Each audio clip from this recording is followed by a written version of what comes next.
Good afternoon, everybody. Welcome to this meeting of the Executive Scrutiny Board. As the Chair, Councillor Repton has offered his apologies for this meeting. The first item on the agenda is the appointment of Chair. Can I receive any nominations, please?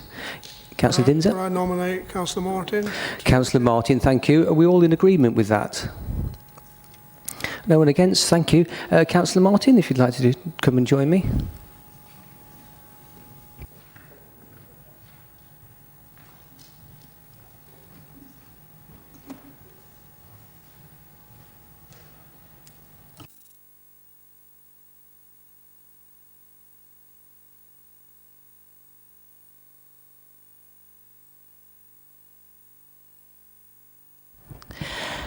Right, good afternoon everyone.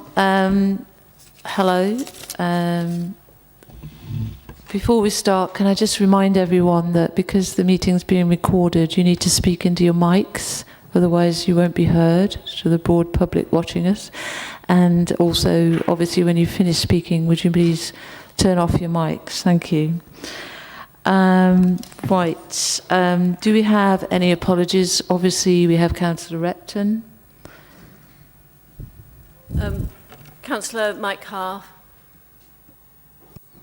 Are there any other apologies? No, thank you, brilliant. Thank you. We do have a late item. Did you want to introduce that, Stephen? Yes, thank you, Chair. Okay, so we have one late item which is actually on the Council Cabinet agenda. That's the acquisition of property for child. It's in two parts, so there's an open part and an exempt part. I'm proposing, Chair, that you consider the item when we get to the Cabinet agenda, if everybody's in agreement with that. Yeah, well, I think that seems sensible. Is everybody happy with that? Good, thank you. Are there any declarations of interest?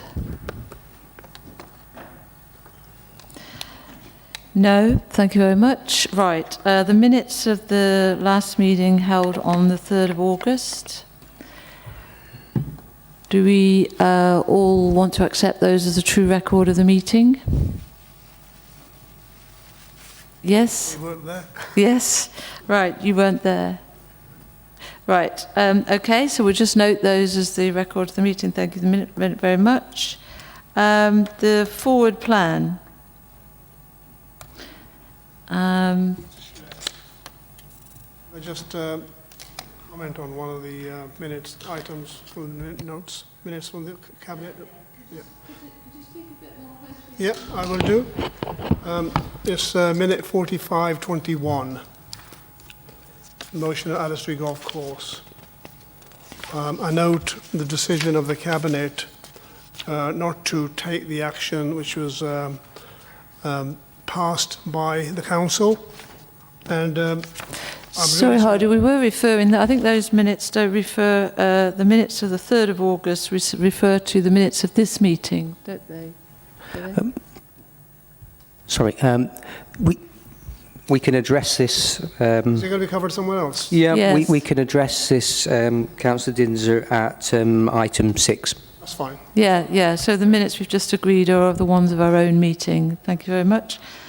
The forward plan. Yes. May I just ask where the late item appears online? Because I can't see it on the Cabinet agenda for tomorrow. Yeah, it is on there. It is on there. It's which item? Right at the end. Okay. Thank you. Yep. I found it. Okay. Thanks very much. So the forward plan then. Does anybody have any comments they would like to make on the forward plan? No? So we just note that for now then. Thank you very much. So now we can look at the Council Cabinet responses to scrutiny recommendations.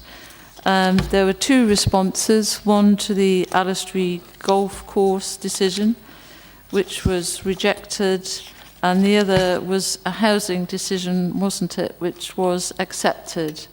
Anybody want to comment on those recommendations and the response from Cabinet? Councillor Dinser.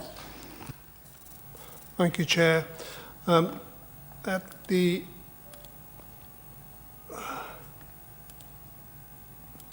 the last meeting of this scrutiny board, we did make a comment that we hoped that the Council Cabinet will take on board the motion which is supported by the full Council and act on it. And I'm disappointed to see that in this minute around the golf course, the Council Cabinet have decided not to proceed with the resolution passed at full Council. The rationale they give is that, amongst one or two of the rationales, is that they feel that the timeline and the criteria were not met by anybody else, and it would be too late now in the process to come out of the current process. I note there's no particular final position on the process that's being currently taken forward. So in that sense, I'm disappointed that it's not being looked at. There are some points made about why that is the case. One of them is about no other interest being shown. Now, there is information available, I think, to the public that 3 organisations, City Leisure Management, Love Golf MCR, the Ian Woosnam Golf Course and Academies, did make contact and did so in a timely manner. One of them, City Leisure, were meeting all the criteria apart from us wanting a subsidy. Subsequently, they've withdrawn the subsidy and they've still not been considered. So I think it's disappointing that the will of the Council has been ignored by Council Cabinet, and I'm not sure if what advice the officer for this board or yourself, Chair, can give us in terms of what recourse we have on that decision by Council Cabinet. Councillor Kerr. Along similar vein, Chair, I note in the minutes of Cabinet, it says Council Cabinet noted that the proposed disposal of the land had been properly advertised and processed in line with the Council's normal procedures. Now, if their normal procedures ignore potential applicants and purchasers, or in this case become leaseholders, operators of land, I think we need to ask whether or not our normal procedures are correct. And if nothing else, I think we could look at scrutinising that process and asking for it to be looked at in detail.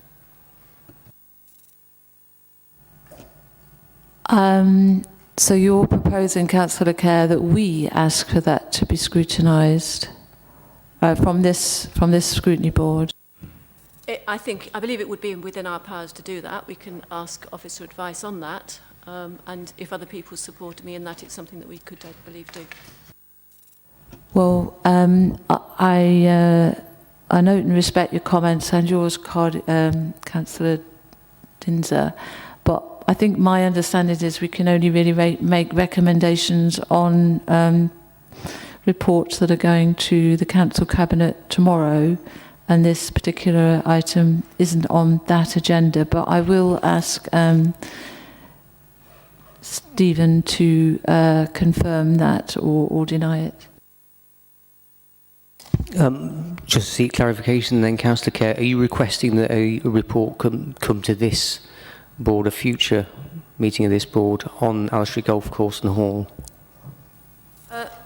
I think that we could receive a report on our current, what is recorded as our normal procedures, and we could consider whether the normal procedures do meet our expectations, and we could use the Alice Street example to reflect against whether our procedures are correct. So it wouldn't be directly related to the decision tomorrow, but it would be something that we could look at and prevent something like this happening in future.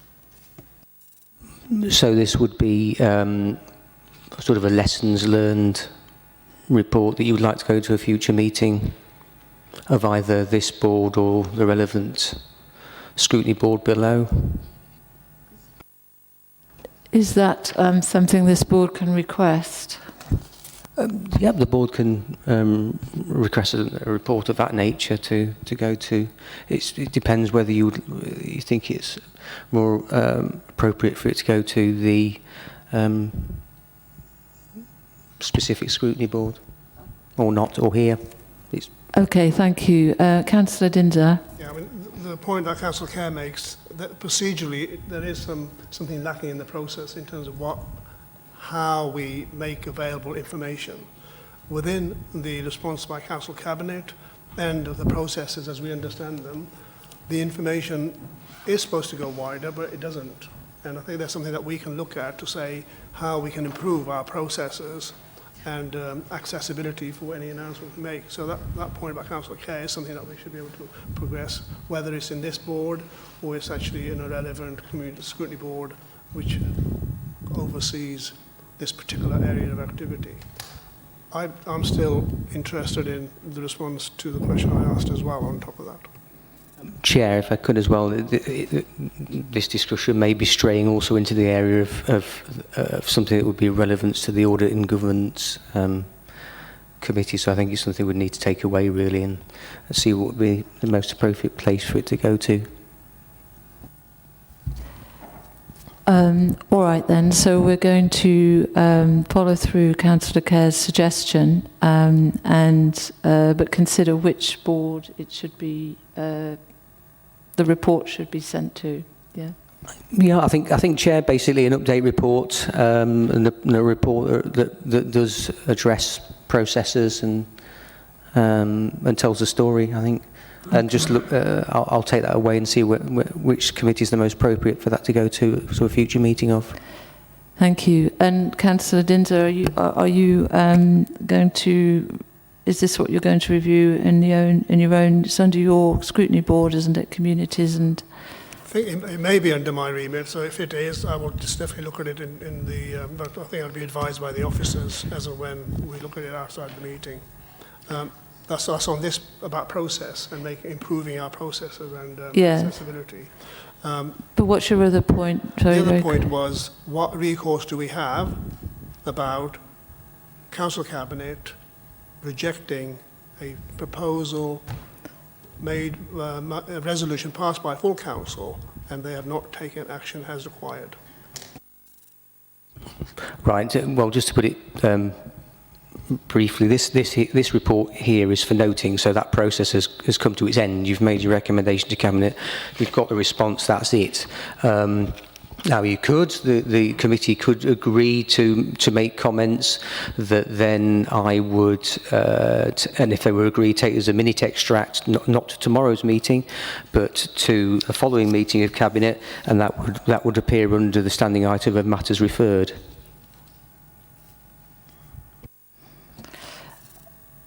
Councillor Dinder and then Councillor Grimmadale.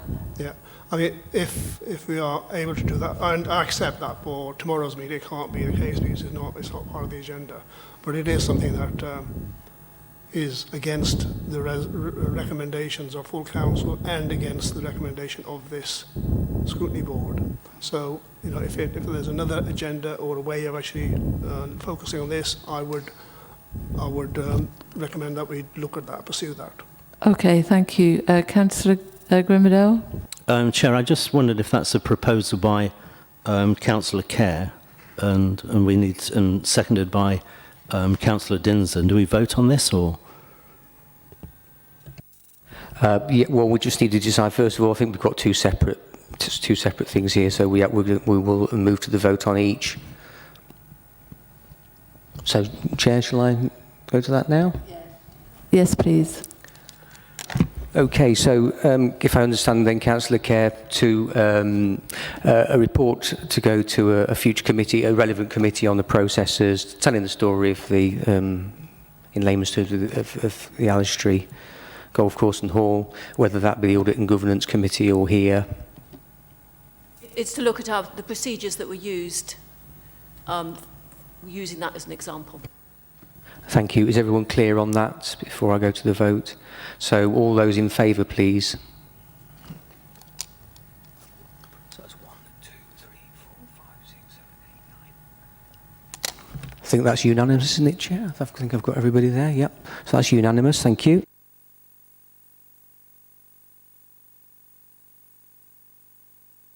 And as I said, I'll take that away and see which is the most appropriate committee for that to go to. And the second point raised by Councillor Dinser on whether or not the board agrees for further comments on this matter in the light of the response of Cabinet to go be referred to a future meeting of Cabinet. Everyone clear on that one? All those in favour? We have 3 in favour. All those against, please. 1, 2, 3, 4, 5, 6.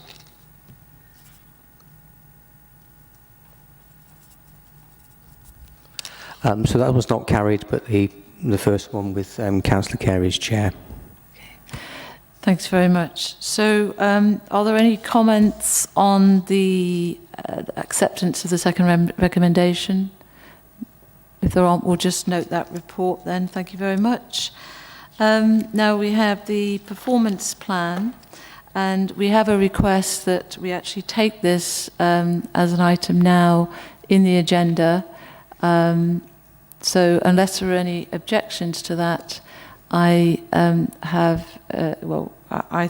I agree that we can hear it now. Is everybody happy that we hear that now? Yep. Okay, thank you very much. Thank you, Chair. So the first item as part of this is obviously the performance forward plan, which was considered at the last meeting and presented as part of the Q1 performance report and obviously a targeted report for the board, is proposals around performance items to be considered by the board going forward, and that's presented in Appendix 1 of the board's report for the performance forward plan. So in terms of the identification of items, there are areas that have been highlighted that align to commitments made as part of the Derby Recovery Plan, and also to complement the work of the supporting overview and scrutiny board. So the first item is to consider the items that are put forward for consideration by the board over the next 12 months, and then the item for this period is obviously the Q1 performance report that is considered as part of the Cabinet papers, which I will cover in a moment when colleagues have had an opportunity to comment on the draft plan. Thank you very much. Any comments on the draft plan? No? We're just... Okay, thank you very much. Just noted and accepted. Thank you. The only other point to mention there is that the plan is draft and can be reviewed at every meeting, so if there are things that emerge through the consideration of the performance reports or other matters, obviously through the supporting overview and scrutiny boards, that is something we will keep under review and we'll consider it as part of the monthly meetings. So going forward to look at the commitments that have been made as part of the Q1 performance report. So this report covers the period from April to June, so Q1 of 2021-22. It provides colleagues with an update on commitments made from the recovery plan and aligns to our council plan, ensuring that obviously we're delivering against commitments within both documents. The report contains updates on priority actions and milestones, performance measures, priority projects and risks. And a summary of the breakdown of that is in paragraph 4.3, so you can see a profile of activity and what it is we're assessing over this year. It should be noted that for this quarter, there are no targets that have been set for our priority performance measures, but we are working on that with lead officers, and we will be presenting targets for consideration by Cabinet as part of the Q2 performance report. So the performance measures have been assessed as they were for the last reporting period in terms of last year. So overall, there's been positive progress that's been made against all 3 themes of the recovery plan in terms of our place, our people and our organisation. So 87% of our priority actions have either been completed or are on target to be completed in line with the commitments that we made within the recovery plan. And 71% of our priority projects where an update is available have been assessed as either green or amber green. And there are details within Appendix 1 of the specific areas that are highlighted where further work is required. And there is also an executive summary at the start of that document. Overall, we've got 18 strategic risks, and this includes one new risk which has been added for this quarter. 2 risk scores have increased since the board considered the last performance report at the end of last year in relation to the budget and our programme management activity. We've seen 3 risk scores reduce as a result of our controls, which is really positive, around business resilience, housing and homelessness, and meeting statutory duties as a result of the demands of COVID. Key achievements to note are presented in paragraph 4.7, and to just pick up a couple, obviously we've reduced the score in terms of business resilience risk, and I think this is really reflected within the work around confidence and diversification, our economic development activities that have built on the activity that had been completed last year. And work is ongoing to update our equality and diversity inclusion plan, and we've obviously opened the community centre hub within the city centre for community safety. From a performance perspective, there are obviously areas of emerging risk, and these are presented in paragraph 4.9 to 4.13, and they predominantly relate to demand for services and the ongoing impacts of the pandemic in terms of delivery, which are also appropriately aligned to areas of our strategic risk. So, as I mentioned, a full overview of performance against all of these areas is contained within Appendix 1, and I'm happy to take any questions of specific matters. But the performance plan for the board has been drafted to complement what we consider as part of the quarterly process. Thank you very much. Do we have any questions, comments? Councillor Kerr? Yes, thank you for the introduction. I've got 4 questions that I was going to want to ask about the appendix. The first one relates on page 3 of the appendix, which talks about funding, external public funding secured, none secured in quarter 1.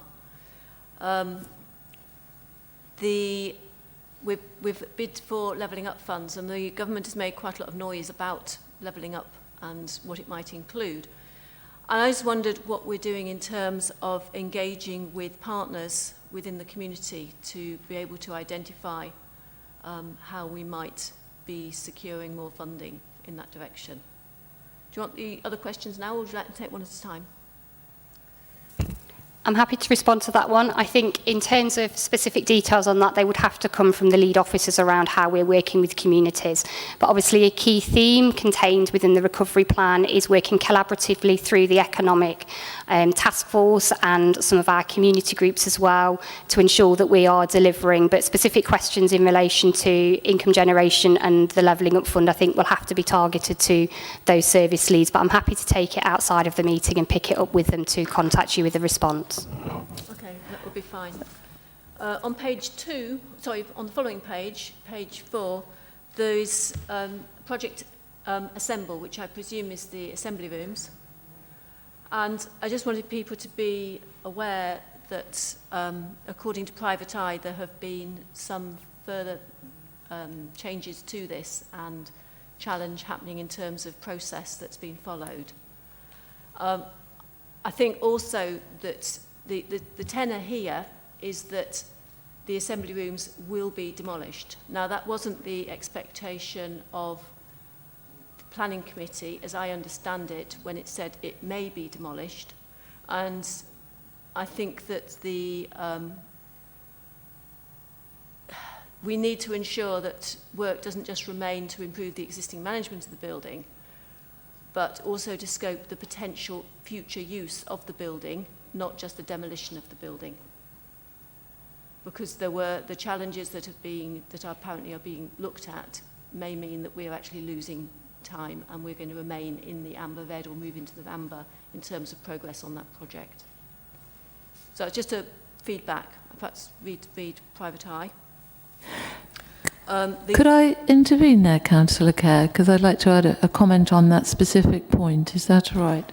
Just to slightly expand on what you're saying, I'm quite concerned, if you look at page 2 of the report, that it says that at the end of June this year, 17 priority projects within the theme of Our Place, 6 of them were either red or amber, and that does include, so this includes basically a lot of the key regeneration projects in the city. As Councillor Kerr has pointed out, the project Assemble, the Market Hall, the Beckett Well, etc. And actually, crucially and tragically included in that is the roadside local air quality plan, which is also very, very significant. So I'm just wondering, you'll appreciate that I've actually only attended 2 of these scrutiny board meetings before, and this is my first time as chair. And in relation to receiving this report as a performance plan report, I understand that you are not responsible for these projects, but I would like to either make a recommendation to Cabinet on the progress of these projects, or following discussion with the board, I would include that whole cluster of red and amber projects as part of the whole regeneration thing, but we could just focus on on the Assemble project if necessary. So, are we? Is the best way to ensure some attention to those urgent needs? Is that to address it to yourself as a performance service, or would it be best to try to generate some action over those issues by taking them a recommendation to Cabinet? Okay, thank you. These are identified as for consideration in December as part of the Performance Forward Plan. So we've got update on capital programmes and priority projects. So it's whether we feel that is a sufficient date in terms of the consideration of that. Obviously, we will receive the Q2 performance updates prior to that. Now, we do consider the progress against projects through the performance monitoring and also through the PMO board, but specific updates would absolutely need to be gathered through the lead officers and presented as that update. But we can do that as part of the Performance Forward Plan if that's felt as appropriate, or request a separate recommendation. Sorry, just for clarity, I didn't quite catch what you were saying is going to happen in December, and also when you say we're going to have Q2 reports in, we're now almost at the end of Q2 and we're receiving Q1 reports. So when do we receive the Q2 reports, given that we're nearly at the end of Q2? Yep. So the Q2 report will come through in November, and then in December, as part of the board's performance plan, we have an update on the capital programme and our priority projects as an item for consideration by the board as part of that document. So that would be before the consideration of the Cabinet papers. Right. Okay, thank you. So I put it open to the board. Does anybody feel that we need to do anything in the interim on this, or just wait until the December report? Thank you. I think Councillor Dinser. Yeah. I think Q1 is probably not long enough to sort of make judgments as recommended by the performance officer. But I think we do need to put a marker down, because particularly on the assembly rooms, but all the ones which are red or amber at the top of the page 2 that you mentioned, to say that we need to sort of get some reassurance that there will be progress at the end of Q2, which we'll get reports in November, yes? And that we can put that down as a note of concern at this moment, and hopefully that'll be allayed by the Q2 information, but it may not, and that's when we need to sort of decide what further action we need to take. So are you proposing that as a kind of recommendation, Councillor Dingler, or just something that we're noting of concern right now? It would automatically get picked up, I think. So it's just yes, okay. Noting a concern at this moment, because the performance officer indicates that that's what they were looking for.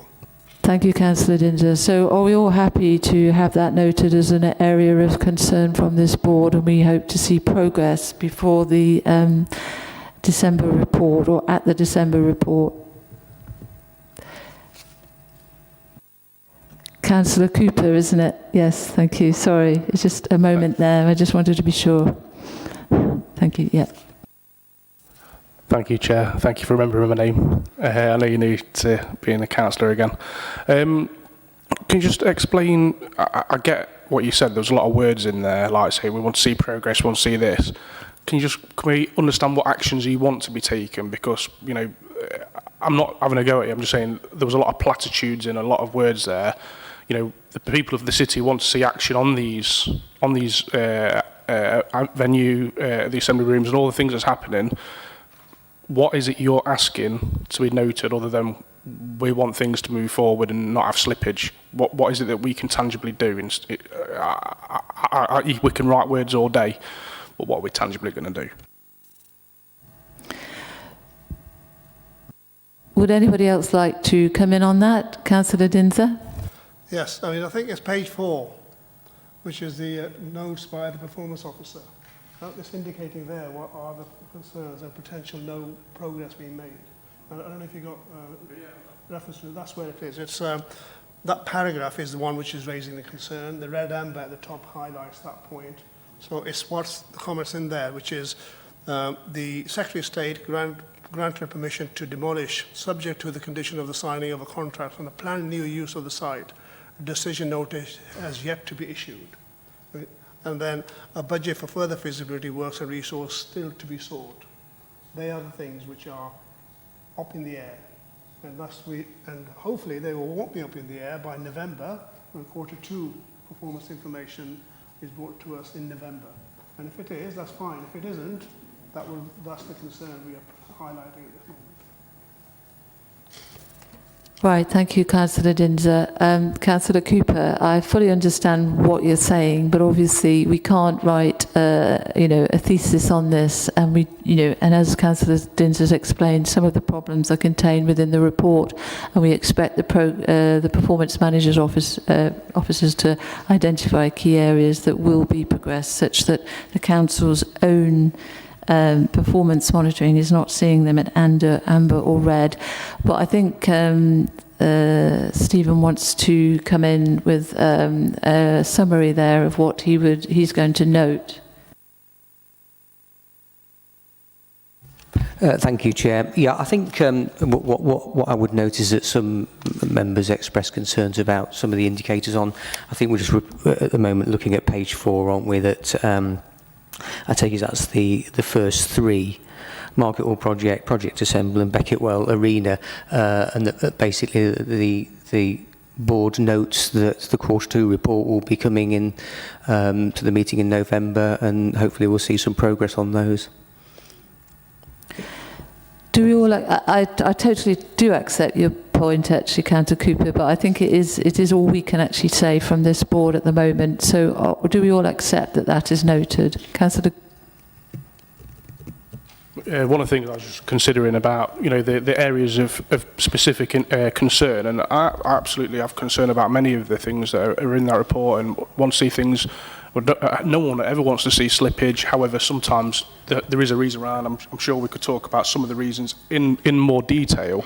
But also as well, I do think it's important. I mean, the last Executive Scrutiny Committee, I made concerns raised to the chair, and I know you weren't the chair then, Chair. The official chair was the chair then. I made concerns raised about the real chair. The chair. I had concerns about some, in my view, misleading comments. Obviously, he's not here today. But I actually think we should get the cabinet member in for the relevant area of this in. I think we need to see the cabinet member here because they'll be here tomorrow night. But if this is discussed in future, why not invite? Why doesn't the chair invite the cabinet members so that they can also be scrutinised and not just officers? Because sometimes some of the questions from this committee can be quite of a political nature. Not just about the facts that we see. I think it's really important when there's certainly an amount of concern like has been raised by colleagues here. I think it's important that we should invite the cabinet member so that they can have their say as well, and you guys can ask them questions. Thank you, Councillor Cooper. I know Sarah wants to come back, but before I do let her come back on that, I'll just ask Stephen to advise us on this, because I simply don't know if that's within our procedural norms or permissible. Thank you, Chair. No, that's absolutely fine. I think once you receive the papers and you go through, and if you want to make an approach, you feel that any of the items that you're going to consider, you would like a Cabinet member present, you would find it useful for them to be present, then we can extend that invite out to them. It has happened before, so. Thank you. And as Councillor Repton will no doubt be chairing the next meeting, I suggest if anybody has any requests like that, they contact Councillor Repton before the next meeting. Sarah. Thank you, Chair. Just to clarify, set out on page 30 of Appendix 1 is the criteria that we use to assign the traffic lights in relation to the priority projects. I would urge members to have a look at that, because even those areas where there is a classification of red or amber, the comments within the report do also evidence the progress that's been made. So just in terms of presenting that balanced overview of performance, I think that there is evidence of progress in relation to many of these projects, and that's reflected within the report, and there can be many factors that affect the overall RAG status, particularly in relation to the priority projects, and I think that's something that can be explored in more detail in December if the board is happy with that. Thank you very much. Right. Councillor Kerr. Thank you, Chair. Just two other points I want to raise. The first one on page 9 is the third one down, which is sitting there in red. Delivery of our Transforming Cities project, Strategic Cycle Link. A contracting strategy needs to be agreed for the Strategic Cycle Link to progress. It seems, I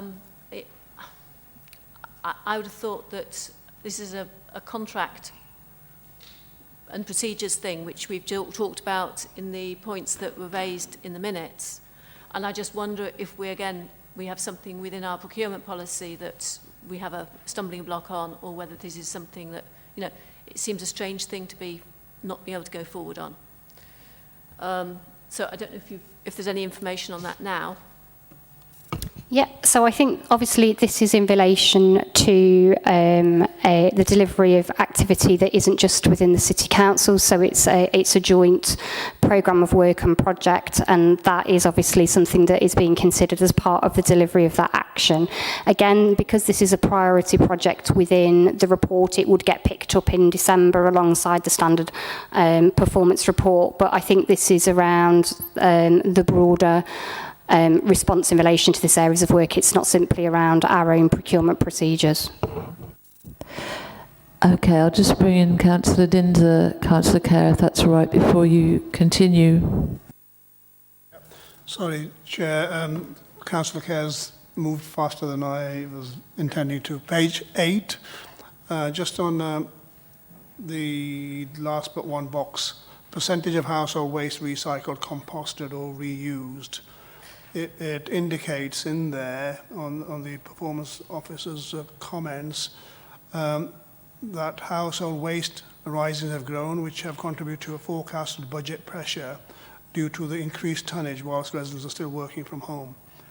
Is there any numbers in the background information you have in terms of what sort of increases we've had in tonnage? I think this aligns to the financial paper that will be picked up later, and it is an area that we are considering with the service leads as well. Obviously, from a performance perspective, we focus on the measures that have been agreed as part of the recovery plan, so that's something that obviously we can look at and take away, but the measure is focused on the recycling. Yeah, I mean, I'd be interested to know what sort of increase that has been, because it's obviously indicated there. It may not carry on, but it's there, and it would be helpful to know what budget pressures that puts on that particular department. Thank you. So Councillor Kerr. Thank you. And the final one I wanted to raise is on page 14, which is to support improvements in health and well-being through a focus on health improvement and wider determinants, where it says major slippage. And there are clearly quite a lot of points there, and we are working closely with the NHS on this, who are really still under pressure with COVID being where it is. But I feel that this is something that we need to be, again, working much more closely with communities on, and we need to get some public health community messaging out there. We've got the winter coming again, which again, in the winter time, we tend to have an increase in illness and challenges in a number of ways. So it's, the working together philosophy that we're doing, it'd be really interesting to see a report on what we as the Council and Public Health are doing, separate from what Joined Up Care and the NHS are doing in terms of working with the community on this. And I don't know if it's something that we should be taking more cognizance of, or whether we could be referring something, again, some work on this, if it's not already being covered within the Health and Wellbeing Board or within Adults and Health Scrutiny. I know that I can just give a brief response to that. Obviously, I don't know the answer to that, but what I do know is that the Health and Wellbeing Board is meeting on Thursday to have like a review meeting of its very function, particularly given the transformation in care and the move to a joined-up care system, the transformation in NHS and care, and the move to a joined-up system. So that's a kind of fairly open meeting in the sense of open-minded, not blue sky, but they're looking at the whole purpose and function of the Health and Wellbeing Board and how that operates. So I think that is one that could kind of encompass one element of what you're suggesting, Councillor Kerr. But is there something else you'd like to see come out of that?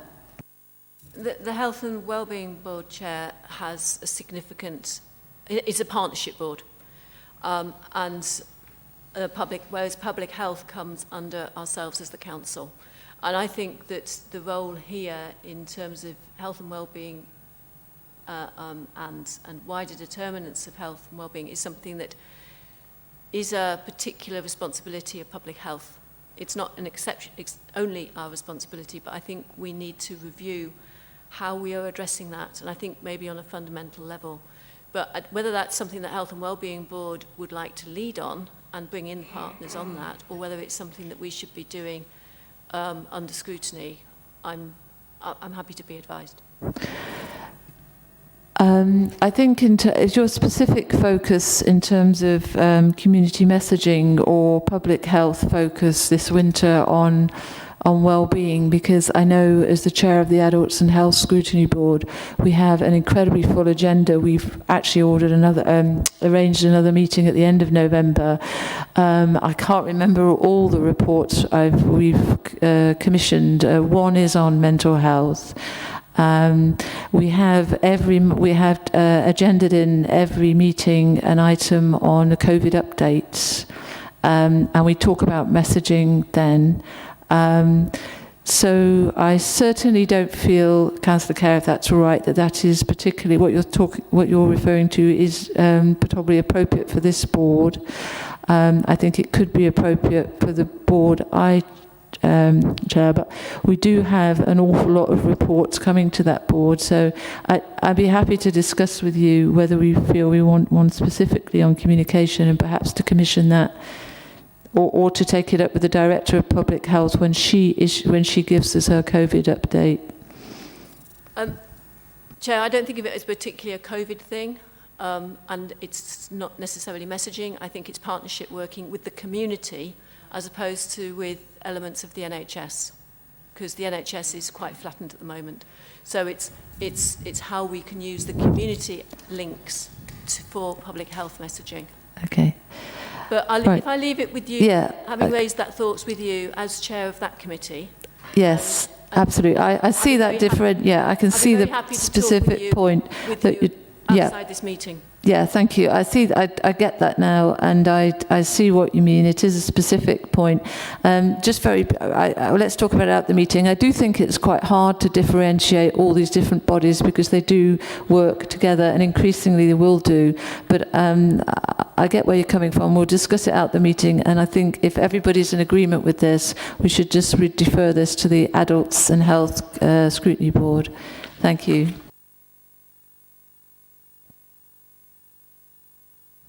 Did you want to come back on that, Sarah?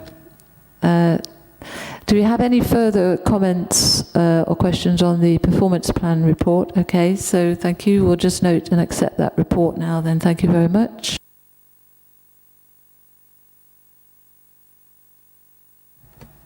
Okay, now we're going to move on to the Council Cabinet agenda. So shall we take the late item now, Stephen? Is that, yeah. Yeah, if all members are happy to do that, Chair. Yes. I'm we take that assuming under they late are. items, item 2. Are members happy for us to take the late item now? Thank you.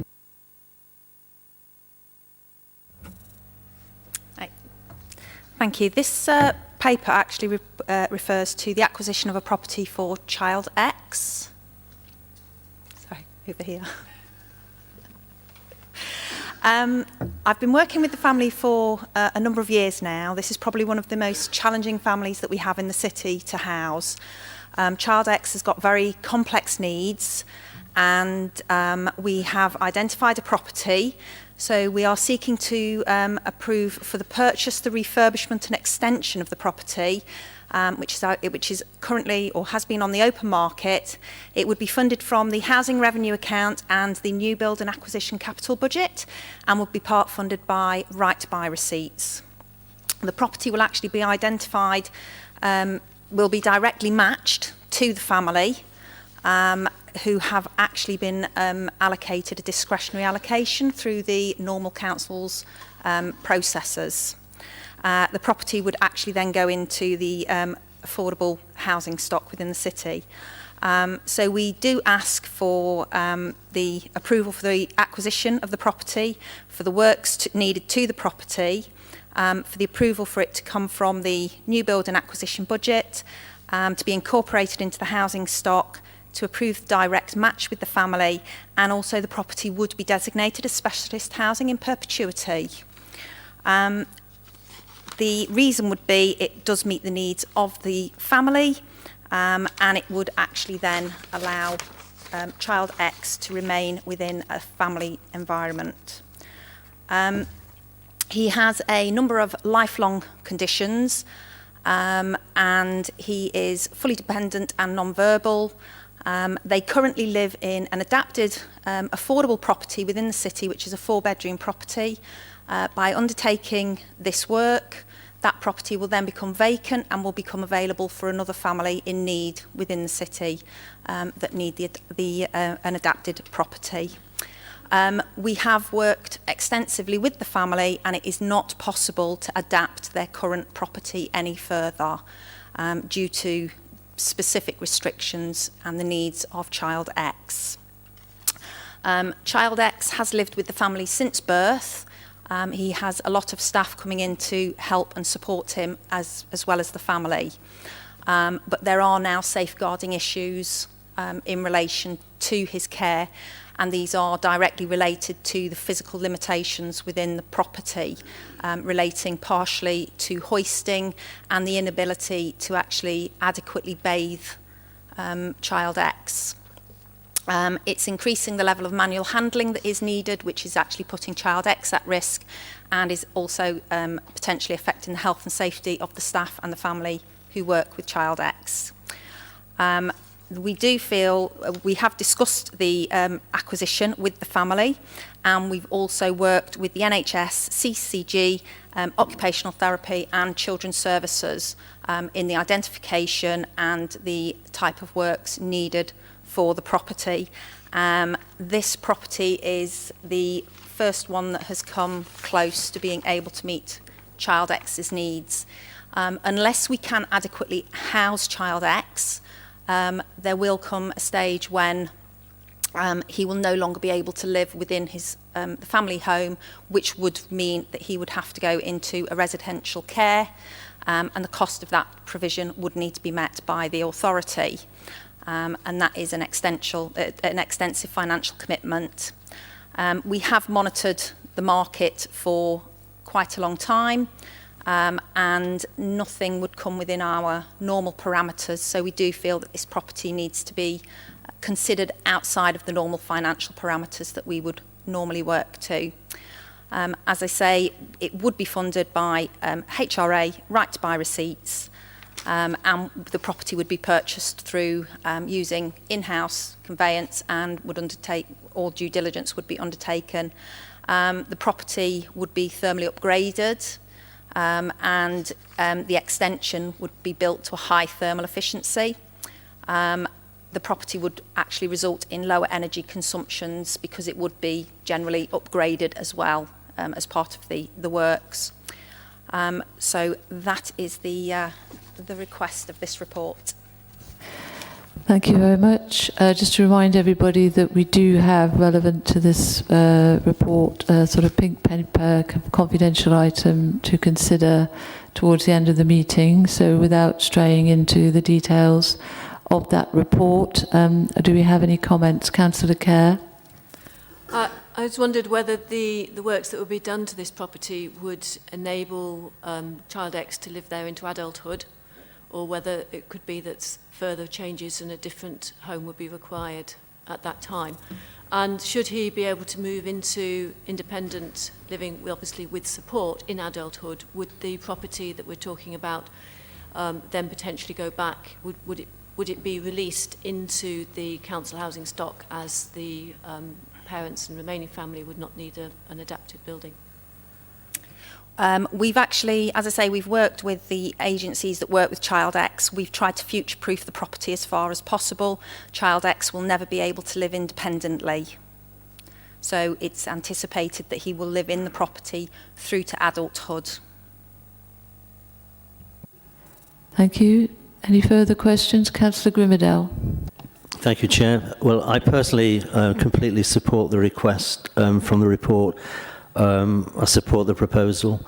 I think going into care is financial prohibitive, and I think the child should be kept with his parents, and I think it's a sound investment. Thank you, Chair. Thank you. Councillor Dinser. Thank you, Chair. I'm not sure which bits is confidential, which isn't. All I want to say is that there's a point in here about purchase and renovation. Are they two separate costings? They add up to one additional. Within the pink papers, you get the. Yeah, can we just leave that? Can we just leave that, please? Okay. That is, we'll leave that until the the end of the meeting. Thank you. Thank you very much. The cost and the refurbs yeah, are it is part of the separately. pink papers. Yeah. Anyone else with any further questions on this? I just have one more general point, if I may. I'm wondering, this is clearly not the first time the council does adapt and provide properties for those children in particular need. I'm just wondering, what was the rationale for bringing this sort of paper to council cabinet? As I say, I've worked with the family for a number of years, and because of his very specific needs, we don't have anything within stock that would actually be suitable to No, adapt. sorry to interrupt. I don't think that's not quite my question. My question is, it's not the decision as such. It's why you need a cabinet decision. Why do you need a cabinet decision on this purchase? Because it's classed as not, we wouldn't actually class this as business as usual, and it's due to the financial parameters. If I could come in there, Chair, you'll be aware that Cabinet members can authorise expenditure up to £250,000. This purchase will be significantly more than that, and therefore we do need Cabinet approval. Some members may be aware that we have recently had approval delegated down to strategic directors to authorise these sorts of acquisitions, but only where, as Karen was saying, they're classed as business as usual. As Karen was explaining, this is very much outside those parameters, which is why we need a bespoke cabinet approval. Thank you, Chair. Okay, well, if the board will just bear with me for 1 second, then Ian, I do remember that report, and you did talk about the cabinet member approval and having to arrange specific meetings with a number of people. So I'm just wondering that I don't think it's custom and practice to bring this kind of paper to cabinet, is it? It was normally you'd arrange a cabinet member meeting. Is that not the case? You're quite right, Chair. This is very unusual that we do this, but this is, as Karen's been saying, a really exceptional case that because of the length of time that we've been trying to find suitable accommodation for this child and his family. The recent approval was for us to acquire properties within our normal cost parameters, and clearly this is outside of those, so it can't be approved through that delegated route. It has to be a bespoke cabinet decision. All right, thanks very much. Yeah, okay, thank you very much. So everybody's happy just to accept that report, and we'll return to it and the confidential items section. Thank you very much. Now we move on to the rest of the cabinet agenda, and we have a report on special educational needs and disability, living my best life. Thank you, Chair. Good evening. I'm Pauline Anderson, Service Director for Learning, Inclusion and Skills, bringing this report, which is essentially looking to seeking the approval of Council Cabinet to consult on the proposal set out in the report. So it is approval to go ahead with a consultation. That consultation, we have outlined the purpose behind it, which is to help more children and young people in Derby to live their best life with SEND. Living My Best Life is the co-produced SEND vision for Derby.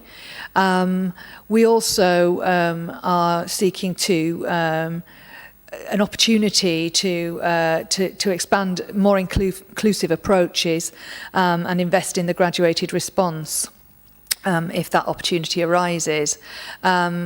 We have previously sought the views of the local area, including parents, school staff, SEND professionals and community members. And in that call for views, we gained a steer, which has helped to inform the content of the proposed consultation. And we've attached some of the appendices, which I believe, I hope, have been helpful to you in looking at the SEND vision and strategy, the co-production charter and our commitment to working in partnership with communities and families and professionals, as well as the call for views and a map showing the scores. We've also set out the amount of capital funding that's available, which is £8.882 million. A part of that, I am requesting approval to amend the capital programme to include the additional £1,565,260, which was announced in a couple of months ago as an additional allocation from the Department for Education. Essentially, the consultation pivots around the improvements at St Clair's specialist provision, and the information set out here demonstrates the difficulties that St Clair's has in actually providing for the full curriculum for secondary age pupils because of the limitations of size.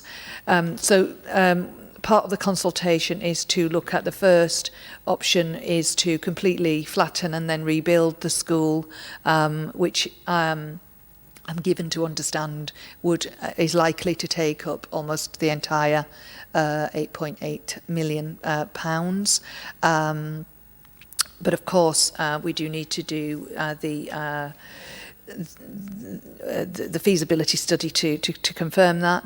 The second option is that we improve and expand. There is a lot of land at St Clair's. Land is not the issue, it's the size of the building that's the issue.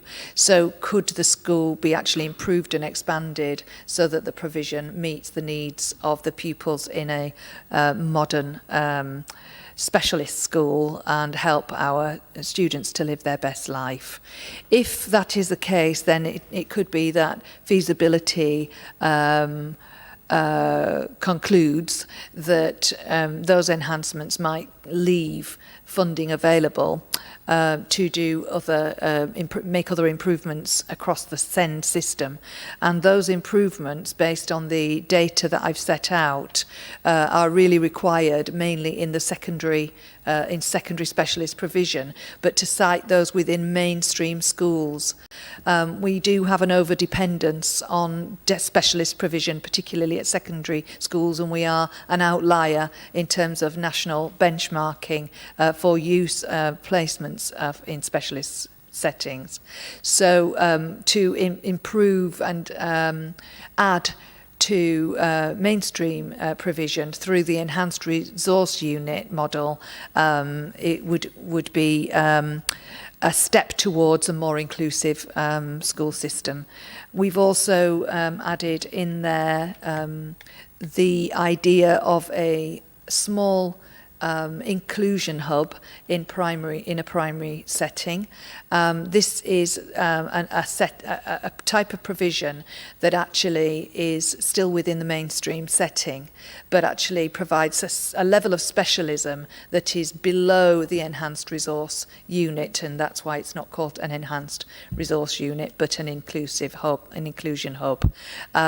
This has come from a model which is currently working really well in Oldham, and we have a group of schools and Academy Trust that is keen to help us to explore this option. So essentially, the requirements are to approve the consultation on the proposals outlined, and of course we can't preempt or presuppose what will come back from those consultations in terms of the business case and the models that come forward. Obviously, therefore, in 2.2, receive a further report detailing the outcome of the consultation and the final proposals for Cabinet to consider the final improvements to specialist provision, and 2.3, to approve the amendment of the additional funding in the high needs provisional capital funding following the announcement this year, and we're grateful for the addition to the capital fund. Thank you. Thank you very much. Any comments on this report? Councillor Kerr? Thank you, Chair. We clearly do need to invest in... Excuse me, sorry, Councillor Chair. Claire, Kerr, I've got a hearing loss and I wondered if you could speak up. I just can't hear you. I'll try and face you as well. Thank you. This is clearly important to have investment in our special needs provision, because we have a lot of young people at the moment who are being educated outside the city. But what's not clear from this report is whether the provision that's being proposed is actually is how that aligns with the young people who are currently placed outside the city or who may not even be in education at all. So we don't have data here to show what the mix of needs are, sensory, emotional support, and disability needs are of children who are not being educated within our city schools. And before, if I was a Cabinet member, I would want to have view of that data before I'd like to go out to consultation. But certainly as part of that consultation, if it's going to be meaningful for people in the city to comment on that, they would need to have information like that. Yeah, I understand, and I suppose what I would call, I use it's the domino effect of provision of needs and sufficiency.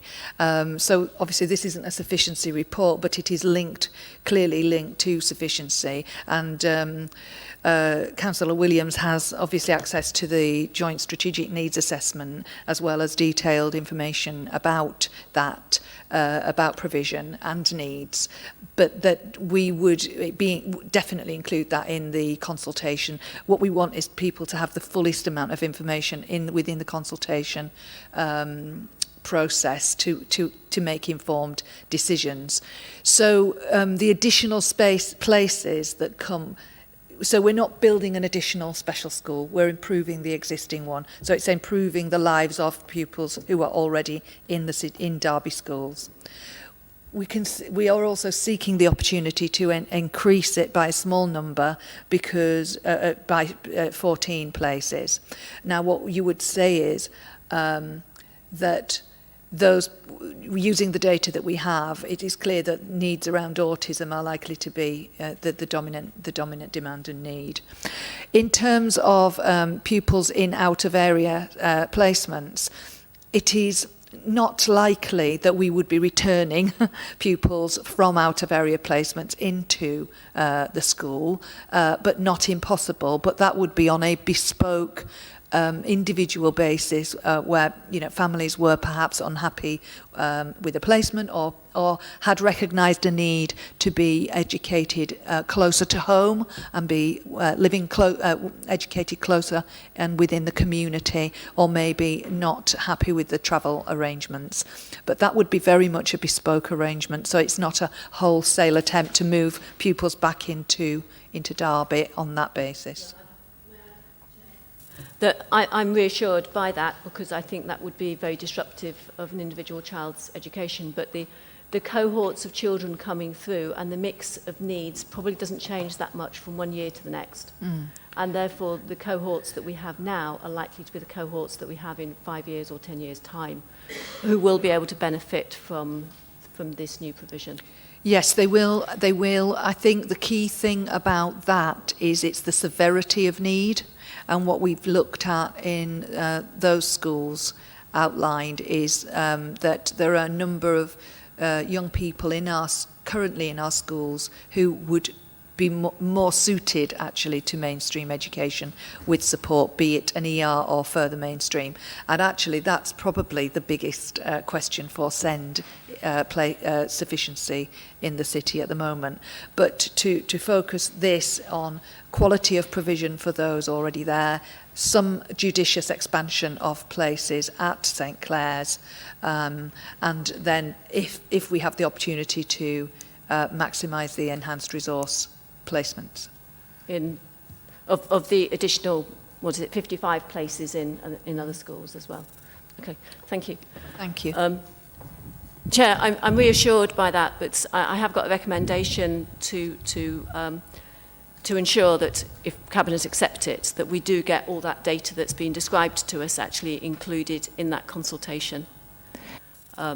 If I'm happy to put that You want to read out your recommendation, Councillor Clare? I can do that. And I also have one, because if the route forward is the rebuild of St Clair's, then I think we should have an expectation that would be built in a manner that can be zero carbon in operation. And I think to raise that at this point, before people start doing a design, is the right time to raise that. So are you proposing that as a recommendation as well? I have those two recommendations. Okay, well, before I take those recommendations, Councillor Kerr, can I just bring in Councillor Dinser in case his point is relevant to your recommendations before we discuss them? Thank you. Thank you, Chair. The report talks about Appendix 4. Apologies, I can't hear you. The report talks about Appendix 4, which shows the map of where the developments will be.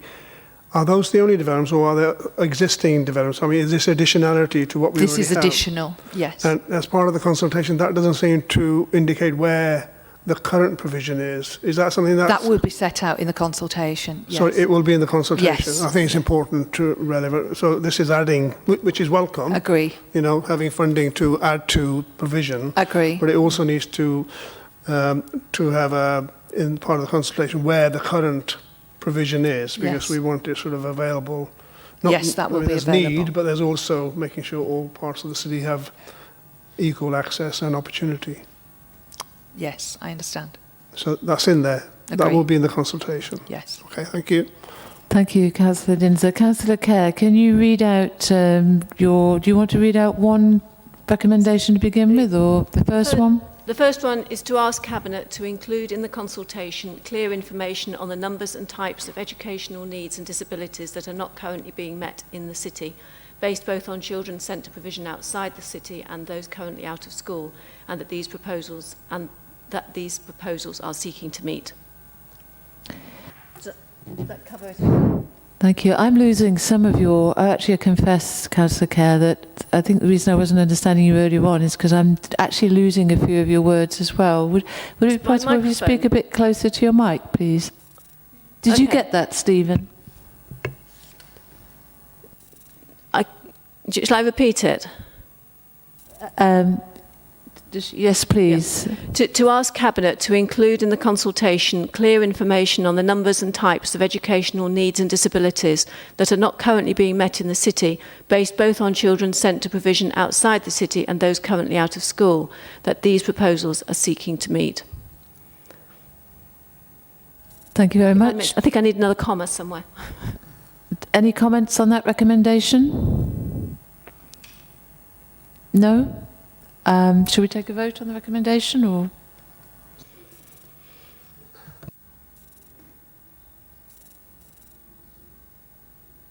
Can you turn your mic off, please, Pauline?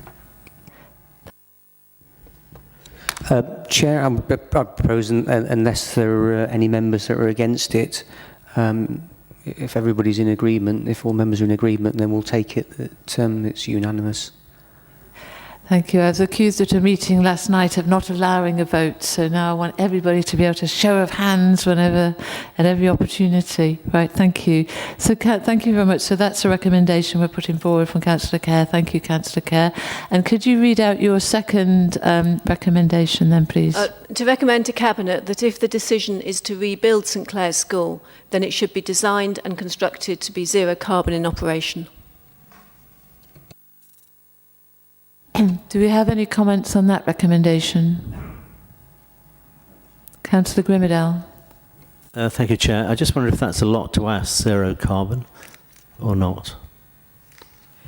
If we are going to be a zero carbon city by 2028, 2030, 2038, this school will still be in existence and need to be zero carbon, unless it's going to be adding to the burden of carbon usage within the city. It will cost more to upgrade it later on than it will to build it like this initially. It's planning for the future. Well, I just wondered, Chair, how practical that is, personally, but I accept what Councillor Kerr says. It is practical to build buildings that are zero carbon. And also, probably, as my colleague has indicated, Councillor Cooper, what are the costs and implications to include that? The cost of designing and constructing a building to be zero carbon is less than the retrofit of a building that is built conventionally. If you're going to do a retrofit, the additional cost of changing it in the future is significantly more than building it now. So if we are ever going to make this building zero carbon, we need to plan now for it. You know, the cost of, we've got enough space here, so for example, to increase the insulation on the walls will be negligible now, but to stick it on afterwards is going to be a major headache. And to build in now ground sourced heat pumps would be a lot cheaper than having to put that in retrospectively, because the piping will all be different and the wiring will be different. Okay, thank you, Councillor Kerr. Councillor Cooper. Thank you, Chair. Yeah, I've heard this, I think I've heard this at least a dozen times since I've been on exec from Councillor Kerr, and I absolutely understand that she's passionate. But if you're going to say the same things over and over again, can you just give us some form of cost implications, just so that the people that may be listening to this today on the live feed, an actual this is how much it would cost. But also as well, I think you're assuming, unless I'm wrong, that these things aren't in any future plans. They aren't part of the status quo of what our council are planning to do. That you're only assuming that. I mean, I could be wrong. Perhaps that's something that the officer could bring up. Chair, if you don't mind, and Councillor Kerr as well, I would be really keen to include those options in the feasibility, the feasibility options and the various architects and designers that we work with are very, very keen on that. And there's also the potential for co-located energy saving options and so on. So, we are absolutely aware of that, and we're aware of the varied state of our schools across the whole city, due to age and condition, and their energy efficiency, etc. Because we have all the logs of that. It is a really important priority, and it will go into the feasibility. Right, thank you. I'm just going to bring in Councillor, it was Dinser first of all, and then Councillor Cooper, and then if I'm going to ask if there are going to be any amendments to the recommendation, and if not, I think we should go to the vote. So, Councillor Dinser. Yeah, I mean, I think I'm reassured by the officer's comments on Councillor Kerr's recommendation. We should be aspiring towards making our buildings that we build zero carbon as far as possible, and putting that in as an option for consideration is a sensible move. Obviously all of the costings and the before and after will be looked at as part of the process, but it should be in there, and I think we should recommend that from this board. Thank you, Councillor Dinser. Councillor Cooper. Thank you, Chair. So I just want to have clarity on this for myself. And anyone else who may be listening, and also any colleagues, just for Councillor Kerr as well, were all those considerations considered before you even were speaking tonight, about the decarbonisation agenda? Were all those things actually considered when you were going to consider this project moving forward? Were they already in situ? Can you just clarify that, please? Yes, is a short answer. Modern methods of construction, any new builds have this in mind in relation to not just council but national policy and agendas through the DFE building bulletins as well. So, however, it is useful to have that reminder, and if it's not clear in the report, then happy to recommit to that. Thank you, Councillor Kerr. Very quickly, because I think we should move to the vote on this. I just want to comment that the two buildings that we have recently had approved, one is the rebuild of Ravensdale Infants. That is not zero carbon, and although that has been happening in the last 12 months since we passed the climate emergency motion. And secondly, the expectations for the Beckett-Well performance venue is only 40% reduction on the standard, building conditions L. So neither of those commissioned by the City Council are going in at zero carbon. We need to increase our ambition, and I think at this point is when we can do that. Thank you, Councillor Kerr. So we have the recommendation from Councillor Kerr. Does anybody...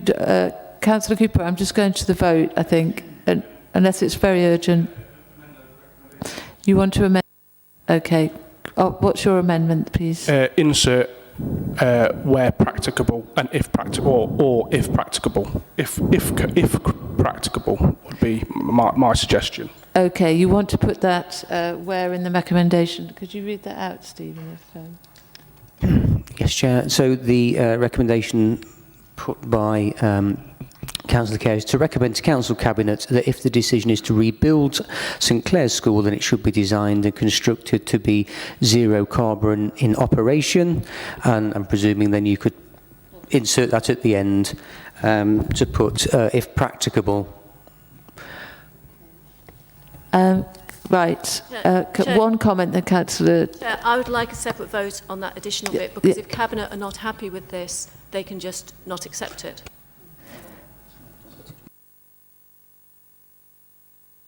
Okay, if you want, yeah. Okay, so Councillor Kerr's recommendation, do I have a seconder for Councillor Kerr's recommendation as originally put by Councillor Kerr? Yes? I'm happy to second that on the basis that we are making recommendations. We don't make the final decision. So I'll take a vote then on the recommendation as worded by Councillor Kerr. Does anybody need me to read that again, or are you all happy? Okay, so those in favour of the recommendation as put by Councillor Kerr. I've got 3 in favour. All those against, please. I've got 1, 2, 3, 4, 5 against. And any abstentions? That's 1 abstention, so that is not carried. Do any members wish to propose an alternate? I'd like to amend what I suggested in my amendment, which has been completely ignored. I don't know why. Chair, can you give some clarity on your decision to then just ignore what you asked us to bring? I don't get it. I think it's basically Councillor Cooper is that Councillor Kerr wishes to do that. Councillor Kerr is not the chair of this meeting. Okay. Councillor Martin is. Look, we've had a vote on Councillor Kerr's recommendation, which has been voted down. I did, and I am the chair, and now I believe we should take a vote on on the motion as amended. I think Councillor Cooper is just a different way of doing it. We could go down the route of following exactly what we do with proposing motions at council. We could go down that route. We don't tend to in the Executive Scrutiny Board. This is sort of the way that we do it. But we can take the vote on yours now, as I read out previously with the extra bit on the end. We didn't go to a vote on the amendment, which we were invited to do, and then it was duly ignored. However, you know what I'd like to propose. Do I have a seconder? Seeing as we need another chair, so do we? Yep, I'll second that. All those in favour, please. That's 1, 2, 3, 4, 5, 6. All those against? None. Any abstentions? No. Thank you. Okay, thank you very much. Okay, now we'll move to private sector empty home strategy. Thank you, Chair. There is a national housing shortage, as members will be very well aware. That housing shortage is very much the local position as well, and Derby suffers from a shortage of housing stock. The housing strategy talks about making best use of the stock that we do have available, and this empty home strategy is very much geared towards doing that. Within Derby, we have about 1,100 properties that are typically empty for 6 months or more. We have about 400 homes that are empty for around about 2 years or more.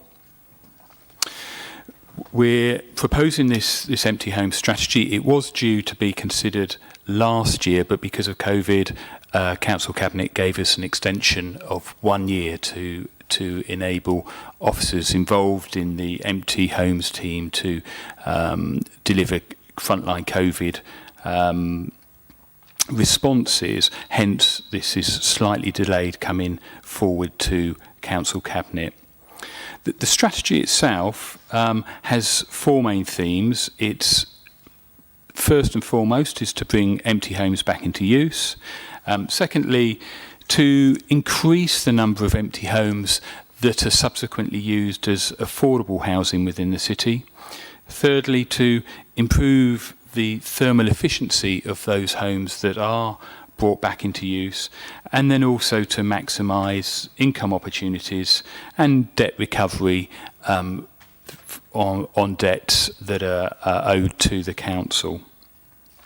in producing the strategy, we've done quite a lot of consultation through the website, through Twitter, and we've also met face-to-face with the various diversity forums, and we've also undertaken an equality impact assessment. Of course, the purpose of any strategy is to effect change, and some of the main actions in the action plans, I think it's titled governance in members' papers, but some of the main actions in that action plan are around improving the way that we give advice to our residents and to our customers, producing much more printed material, much more material that can be sent out online, so that we can get a unified message out there, and we'll look at getting that message out there using some of the different social media networks as well. We're going to look at engaging better with the private sector. We already engage fairly well with housing associations, organisations like the YMCA, who help us pick up empty properties and bring them back into use.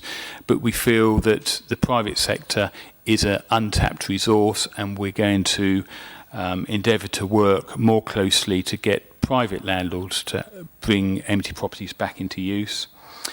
And then we will improve the information that we can give to residents in terms of accessing government monies, particularly in terms of Green Homes grants and its replacement local authority schemes, to help private owners of empty homes to access grants which will enable them to make those homes more thermally efficient. And then finally, we commit to developing a grant scheme, and we'll do that by March of next year. And the grant scheme, again, will enable the owners of empty homes to access a grant from the council, subject to Cabinet approving it, a grant from the council to encourage them to achieve higher EPG ratings on the homes that they bring forward. I think, in essence, that's the strategy, Chair. Happy to take questions. Thank you very much. Any questions on this? Councillor Kerr. I think this is a really important strategy, and it's a really important service as well that goes on. So, do thank the team for the actions they're doing, which we also see later on the agenda. I'm just concerned about the numbers. You say that in the strategy it says that there are 3,000 people on the waiting list. I understand that there are about 7,000 households on Home Finder, of whom over 4,000 have bid in the last year. So before it's finally published, I think we just need to check that figure. And I just wanted to understand a procedural position in that if somebody is supported, if an elderly person is supported into care with support from the council, and they have moved out of a home, are you automatically told that that person, that home is then vacant, and for how long it is vacant? Because I'm aware of at least one property in that situation, and I don't know whether we've got that tied together, and if not, is it something that you'd be able to take on separately from this potentially? Thank you, Chair. Thank you, Councillor. I think you're quite right. I don't think we have got that that level of joined upness. What we do is we work very closely with council tax, and so when that property is declared empty for council tax purposes, we would then start intervening at that point. But it does take a number of months or even years from the property going empty on the council tax register before we start intervening, because obviously we do want to give owners or their dependents the opportunity to bring that property back into use. But I certainly, Councillor, I think it's well worth. It's a good suggestion, and we can explore that. Because you're right, if we could get in there early and give the families the advice and assistance that they need, we could stop problems happening. Thank you. And often, Chair, Thank you. before a building starts deteriorating, if it's been standing empty and unheated for a period of time, it's not going to get better, is it? Thank you. Councillor Evans. Thank you, Chair. I'm looking in particular at Appendix 4, Item 9, Appendix 4, items 8 and 9 under Appendix 4. Item 8 states, increase referrals to the Derby Homes Tenant Finder Service. And the referrals look really low. I don't know if I'm missing something. The lowest is 10 and the highest is 20. And then item 9, it says, increase referrals for private sector leasing. And it looks like we're looking at, for the future, a forecast between 5, 7 and up to 10. I mean, when we're talking about 3,000 people on the waiting list, these figures seem really low, unless I'm missing something. Thank you. Thank you, Chair. Certainly in terms of the private sector, you're not missing something, Councillor. It's just difficult. The vast majority of properties that we come across, they're empty, and they're empty for a reason, and that reason is that it's not generally economic to bring them back into use. And so it is a tough nut to crack in those cases, and we don't want to overcommit the success we're likely to have in getting other private landlords to bring properties back into use that, on the face of it, aren't economically viable to do that. So it's difficult, and that's why certainly in the first stages we're keeping those figures low. In terms of the referrals into Derby Homes, again, it is challenging. As Karen was talking about earlier this evening, we have financial parameters that we have to work within, and Karen's team will unfortunately have to reject a number of properties that come forward from the Empty Homes team because they just financially don't stack up for us. You appreciate the council builds homes to comparatively high standards. You know, we have some of the best housing stock in the city. Often it's economic for a landlord who's prepared to do things a lot more cheaply, or some would say cut corners, and so it is financially more economically appealing for them to bring those properties back into use. But certainly, Councillor, that is an area that we're looking at increasingly, and we're always looking to take the most generous assessments we can so that we can bring these properties back into council use. Okay, any comments? Any further comments? I have a comment, Ian. It's point 5.3, and it relates to HMOs, development concerning HMOs. And it clearly, you know, obviously it states that it falls within the remit of development control. But actually, it also says that an empty homes assistance loan is available and that they will be considered for conversion to a HMO. And then it says that where the HMO is felt to be inappropriate, a loan can be declined. So essentially, on what basis would you decide that an HMO was inappropriate, assuming that in order to make the loan, it had already got planning permission to be converted to an HMO? It's quite a live and contentious issue, this, Chair. At the moment, if the HMO has received planning permission, and if our colleagues in the private housing enforcement team, when they're looking at the plans, are saying, yeah, we think this HMO will deliver reasonable housing living standards and there's no obvious faults in terms of fire escape and that sort of thing, then we will discuss with the applicant an empty homes loan if they make that application.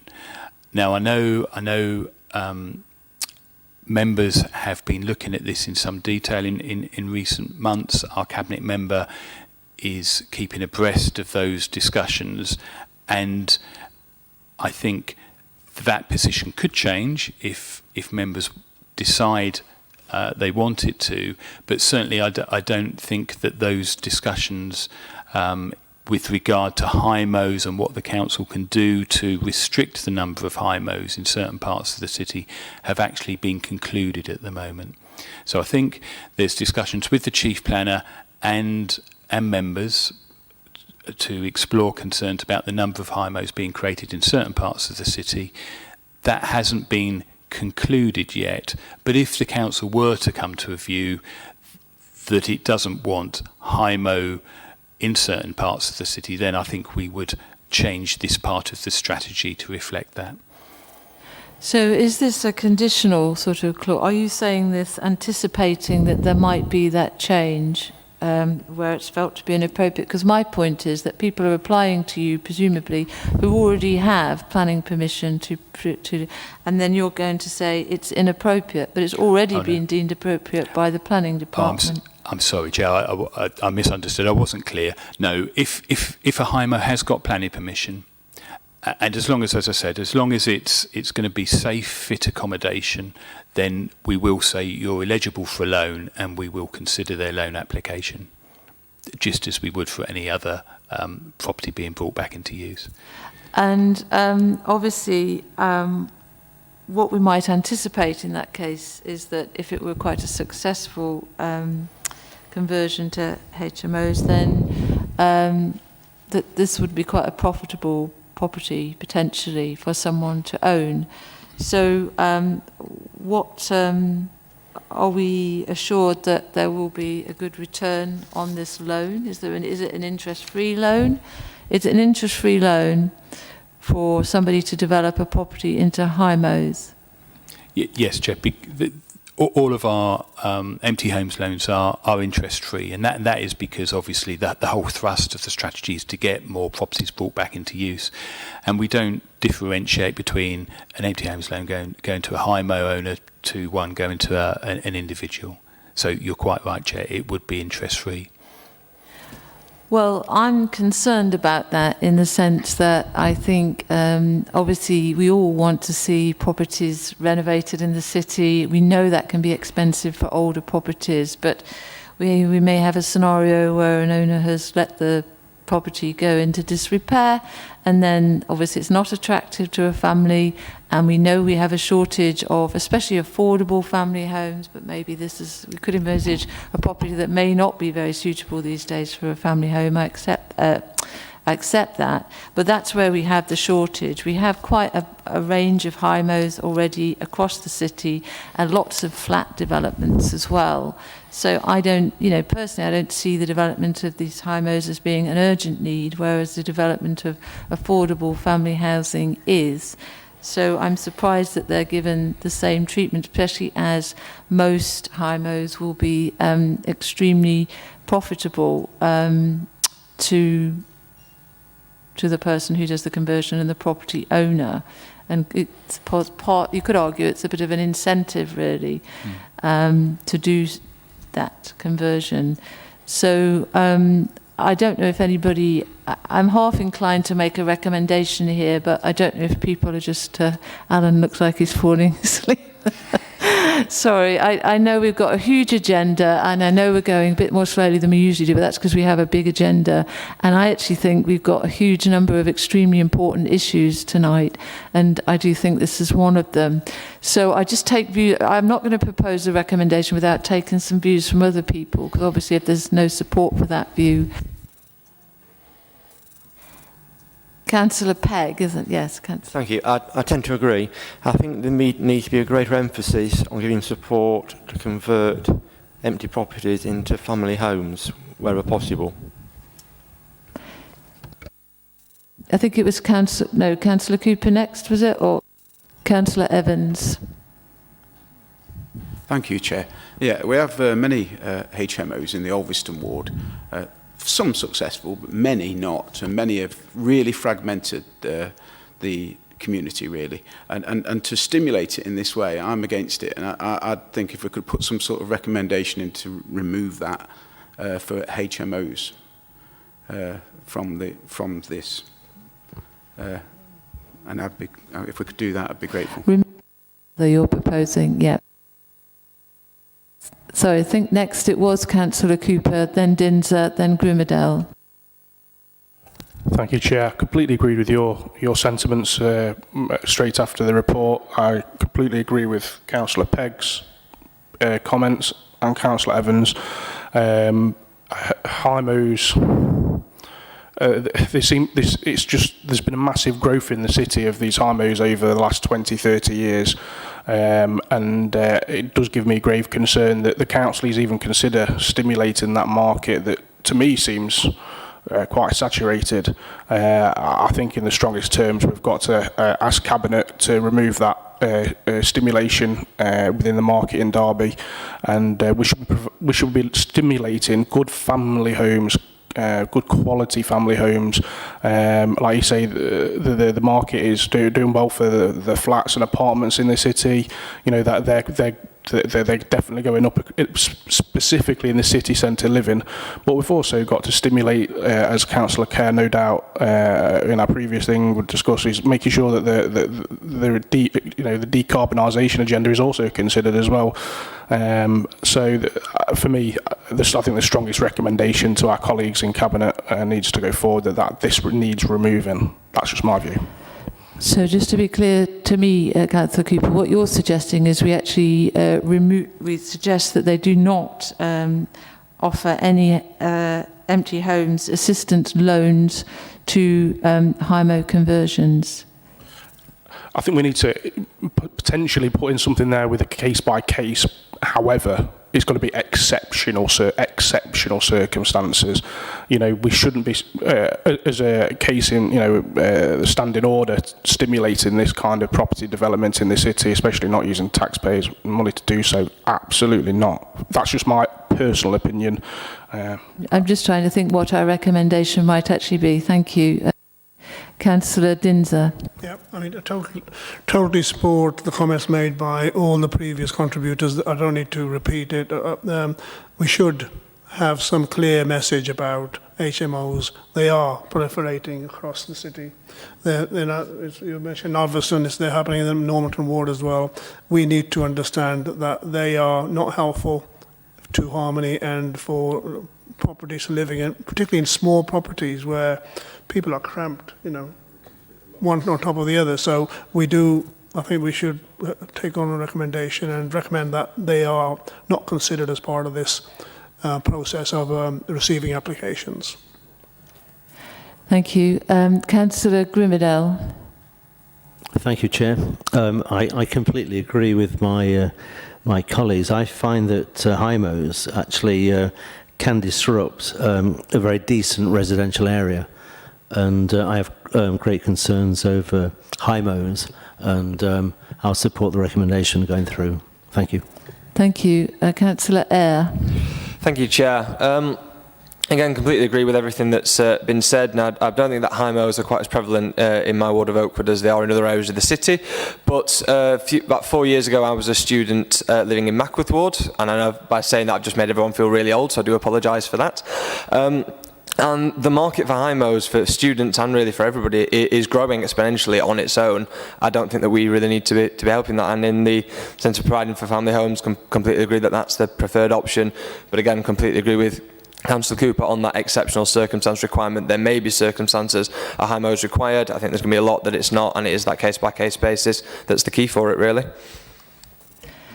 So I'm just wondering what our words of recommendation might be then. Lucy, are you beavering away on a recommendation? I hoped you might be, actually. What I've said is the recommend to Cabinet that council grants should not routinely be provided to support the creation of more houses in multiple occupation. How do people feel about where a grant is actually going to improve an existing HIMO?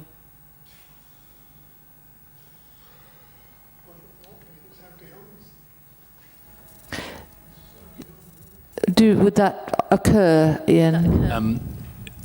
It would only occur, Chair, if some parts, I think we're talking really unlikely scenario here, but where part of the HIMO is clearly vacant and unused, and so I don't know, the ground floor is still in use, but the upper floors is vacant, and they need the grant to bring those upper floors back into use. I could see that scenario happening, but I think it's very rare.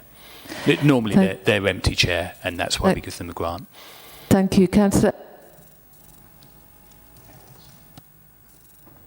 Thank you, Chair. If in that case, would it be possible to go down the route of a compulsory purchase order and convert it back to a family dwelling? Yeah, I mean, I think we obviously giving an fairly abstract recommendation here. We can't get into too much prescriptive, even requesting of cabinet, because obviously we decide nothing.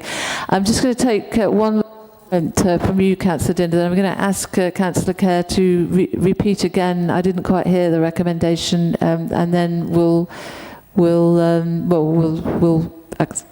on it. Thank you.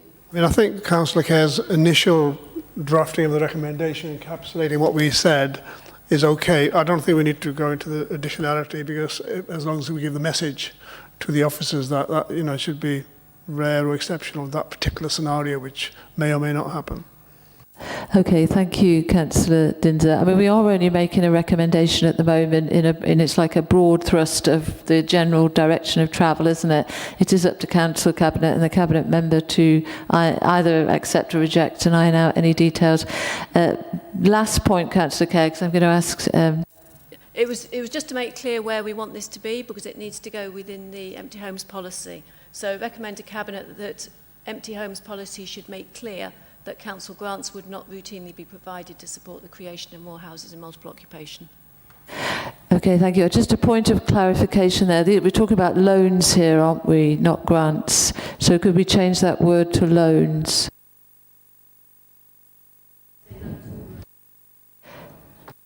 Are we all happy with that recommendation then? Thank you. Crikey, unanimity. You can tell Martin's not here.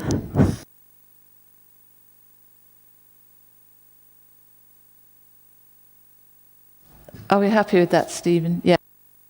Are there any other comments on that report then? Thank you. So, Ian, are you giving us the compulsory acquisition of empty homes report? Yeah, thank you. I am, Chair. Yeah, thank you. So this report will also crop up in your pink papers, members. In the pink papers, you'll see further details of each of the properties. But for this part of the public report, what I'd say to introduce it is members will be familiar with this report. It's the type of report that we do bring up periodically to get Cabinet approval. In this particular case, we're asking for approval to CPO 5 properties. Each of those properties has been vacant since at least 2017. One or two of them have been vacant considerably longer than that. They will have all generated complaints from neighbours because they're empty, and you'll all be very familiar with the problems that empty homes present in the city. And so we're asking for Cabinet's approval to proceed compulsory purchase proceedings in these 5 cases.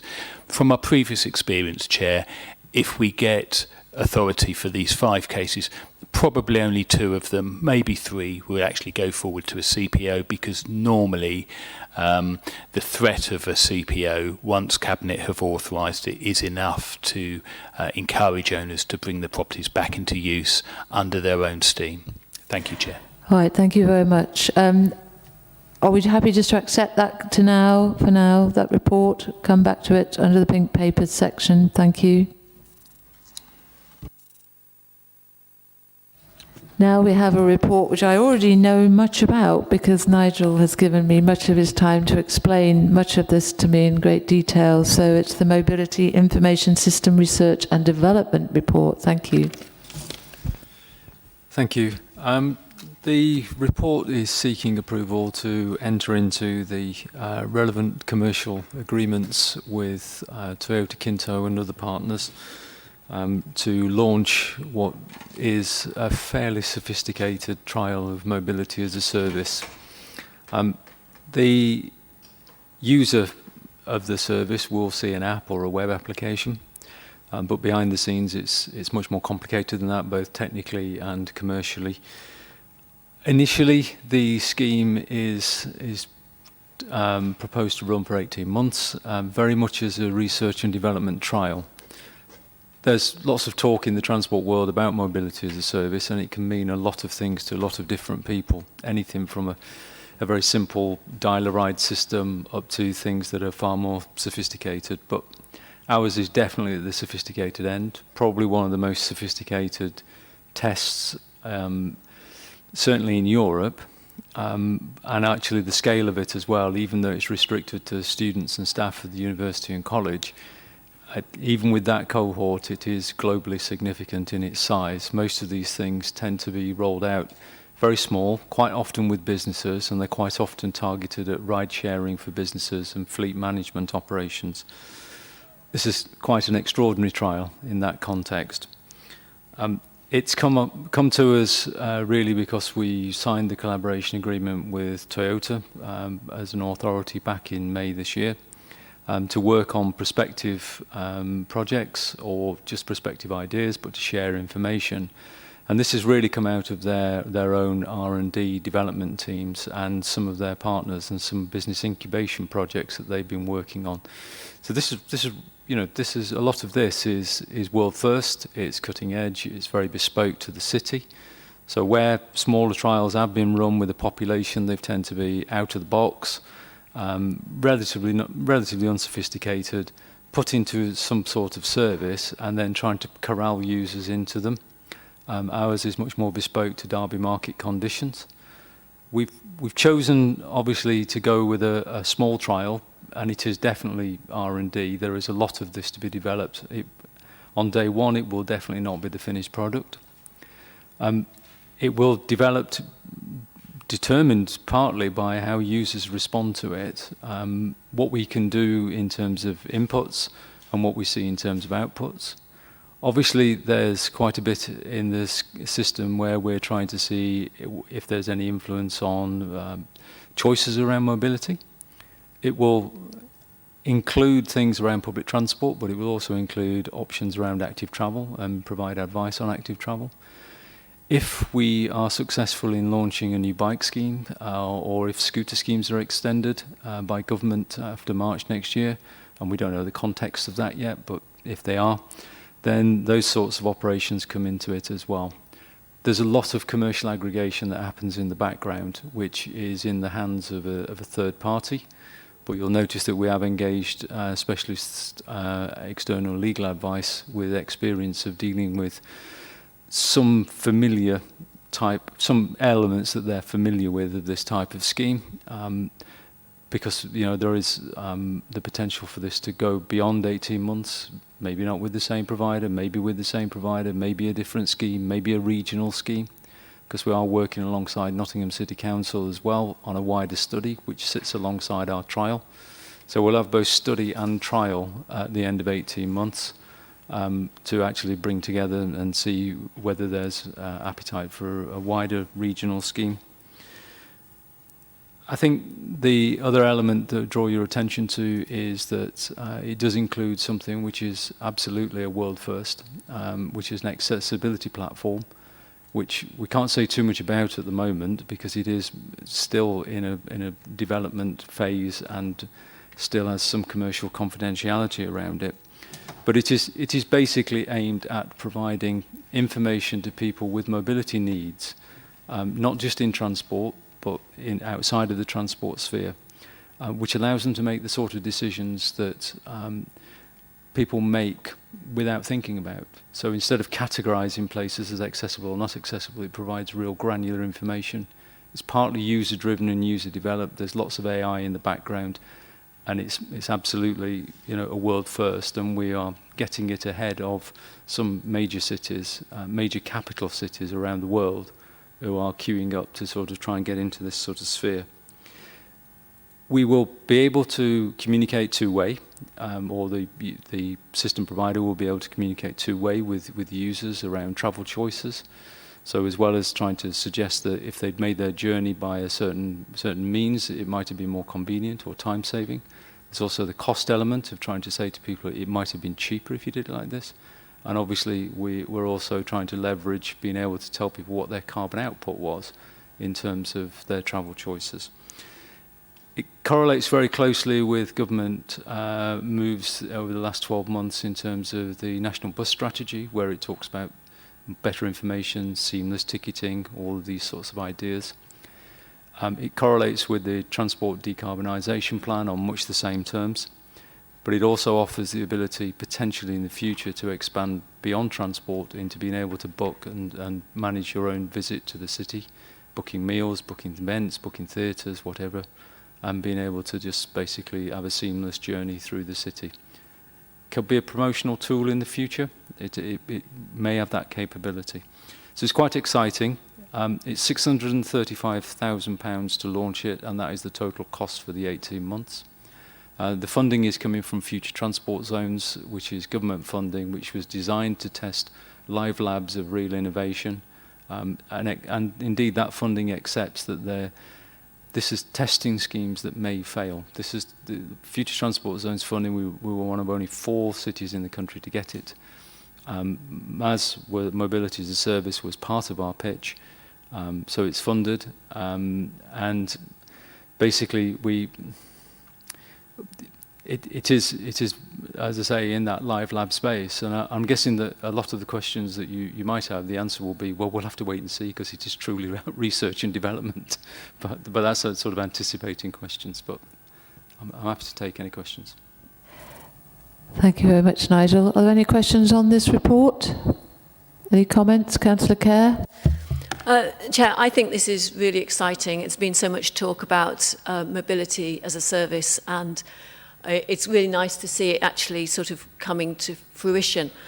I think you're right that there's quite a lot of sort of uncertainty here, and I'm presuming that there is some sort of baseline data being collected so that we can know what people are doing at the moment without this.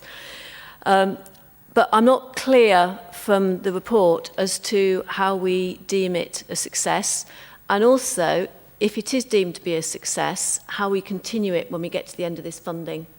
And if people have actually absolutely loved it and it is making a difference to the city, it would be really sad if, you know, a bit like the e-bikes, they just vanish, and this is another thing that was really great and then disappears. So I don't know if they've got answers to that. I'll try. I'll take the last one first. I think we need to see whether there's any commercial growth in it, is part of the answer. These schemes should be able to run without the constant input of public funding. There's big commercial aggregation that goes into this, and in a sense, if you looked at it in the public transport sphere, for example, this is a great way of trying to drive public transport patronage, not only by providing the information and advertising it, but also showing how it can be easily integrated with walking, for example, or with rail, and rail will be in from day one. So I think, you know, there is certainly a commercial content to this which should help the system to take flight, if you like. The more users you've got, the better it would be. So if it works with our cohort group, then, you know, the case for rolling it out gradually beyond that cohort group, I think we would hope would be made. But again, you know, whether it's this scheme, whether it's, you know, our procurement process is just for this trial. So I don't want to anticipate too much about beyond that. I think we will be a bit of a test bed for other places. So the judgment of success is going to be interesting. We're working with government academics as well through the FTZ scheme, because it is supposed to be a learning process. So what we've learned from how hard it is to procure and make these things bespoke into your local environment is a really important part of the process already. Very few national standards in transport, so, you know, there's an awful lot of local market conditions that need to be adapted to by these sorts of systems. I think measures of success, we haven't set any strict targets, but we are looking for modal shift, modal blending. We're looking for how it can actually work with integration, because it's very hard to integrate things physically, but the digital space maybe gives us a chance now to actually look at how that integration can take place. We'll get masses of data from day one about people's patterns. if we change inputs, because it is R&D all the way through, if we change inputs, if we change influences, we'll be able to see whether those patterns work or not. And the commercial side of it needs testing as well. Thank you. Councillor Dinser? Yep. I mean, I think it's a really good initiative, and we look forward to the outcomes from the initial pilot. One of the things I would suggest is that the data, is the organisation that holds the data, we must have good, robust arrangements in place to have access to that, because that's where all the information is. And there would be best reports presented, but it's actually having agreements. From my experience, having those set up and clearly understood at the beginning is really important, because otherwise data can be lost. And the richness of the information that we can use for ourselves and for our partners will be missed. So just on the data, that's part of what we've commissioned the external legal people to do. So they're working on not just the procurement, but the commercial arrangements, the data arrangements. And obviously you're right, there's sensitivity in the data, but there's also value in the data, and we don't want to lose access to that value or the ability to be able to blend that data with other transport metrics as well. Thank you. Councillor Grimmadell. Thank you, Chair. I think we all recognise that excuse me, Toyota manufacturing UK is vital to the economy of the city. And I think a partnership with Derby City Council and TM UK is to be applauded. Its initial setup for 18 months, it is an exciting project. There's no doubt about that. And I personally look forward to seeing how that project develops over 18 months. So thank you very much indeed for bringing it to the committee. Okay, thanks very much then. So looks like we're just going to accept and note that report, and thank you very much, Nigel, for coming to present it, and we look forward to receiving some update on the progress and the outcomes of the trial. Thanks very much. We're now moving on to decriminalisation of moving traffic offences. That's me as well, yes. I thought you were off home then. No, anything that moves or parks in the city, that falls under me. It's a relatively simple report. The background to it is that government is transferring powers to local authorities for moving traffic offences. There's a very simple process which is contained in recommendations, particularly in 2.1. About the process we need to go through to basically say that we will receive the powers. It is not to necessarily enforce new restrictions. It is about enforcing existing restrictions, and there are already offences which are enforceable by the police. But for reasons of national policing pressure, they are looking to decriminalise these, much like they did previously with parking, and to cascade them to local authorities. So we're talking about sort of things like one-way streets, no entries, turning bans. Generally, they tend to have a very strong safety case behind them, turning into conflict with other vehicles or with pedestrians, for example. So our initial suggestion is to basically notify government that we will receive the powers. I think there's a risk if we don't, then basically these offences will not be policed in the future, and the answer from government will be, well, we offered you the powers and you didn't take them. Our initial method, though, is to proceed with a high degree of caution, and we recommended a sample of streets which are historic from wards where there's been various issues over many years. But we've picked them because there are slightly different restrictions in slightly different areas as well. So they're a nice little sample size. And the idea is just to learn what the level of contravention is. The introduction process will be done sensitively. There is, oddly enough, there is a recommendation in the guidance to follow exactly the process we follow in Derby. And I'll just take the opportunity to say that that's in there because we are award winners for being sensitive and good at doing this stuff. Anybody who's nervous about camera sees car, triggers automatic ticket, we already human review every contravention. So we are at the front of the queue nationally in terms of our compliance, not just with the standards, but beyond that into more of a customer service standard as well. So our plan is to deploy existing equipment. So there's no additional spend to do this. So we're going to move some additional equipment away from areas where compliance is currently very good with other restrictions that we currently enforce. Just move 4 cameras, test these sites for a little while, see what happens. What's the influence of these sorts of cameras going in? The other important thing to note is that the rules and regulations on this are absolutely clear. Councils should not see this as a new revenue stream, but councils are expected to use the powers, but with proportionate effect. So the other part of the recommendation going forward is to look at criteria for deployment in the future, and also criteria for taking them away. We don't imagine putting a camera at every single access restriction in the city or turning ban in the city. I think this is very much a mobile activity. Not all of them suffer from poor compliance, but we do have some areas where they do suffer from poor compliance. And again, I think we come back here that our rationale for deploying them is where there's a very strong safety case. So if people are contravening a turning ban and that leads them into turning into cyclists or pedestrians, then those are going to be the ones that are probably going to be the high priority in a second wave. But as I say, we've picked the initial sites partly on historic behaviour, partly to see how quickly we can influence and change things, and just to learn a little bit about the cost of deployment and the operational value of them, because this is new to us as well. Thank you very much. Any comment? Dinser, then Councillor Kerr. Yeah, I mean, I think it's, again, a very good initiative, and I think I welcome the report. It's initial, you're testing on a few sites and then see how that works. But I think it's welcome. As a previous Police and Crime Commissioner, any additionality to make enforcement work is always a good thing for safety of our pedestrians and our road users. Thank you. Councillor Kerr?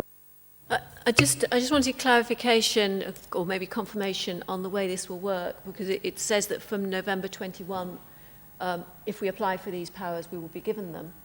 And presumably the police at that point will stop enforcing these things within the city. So everywhere where we haven't got cameras, or there happens to be, I don't know, would our PPOs or our parking enforcement officers be trained up to do this and be able to do them if they happen to be in the right place at the right time, and otherwise there won't be any enforcement?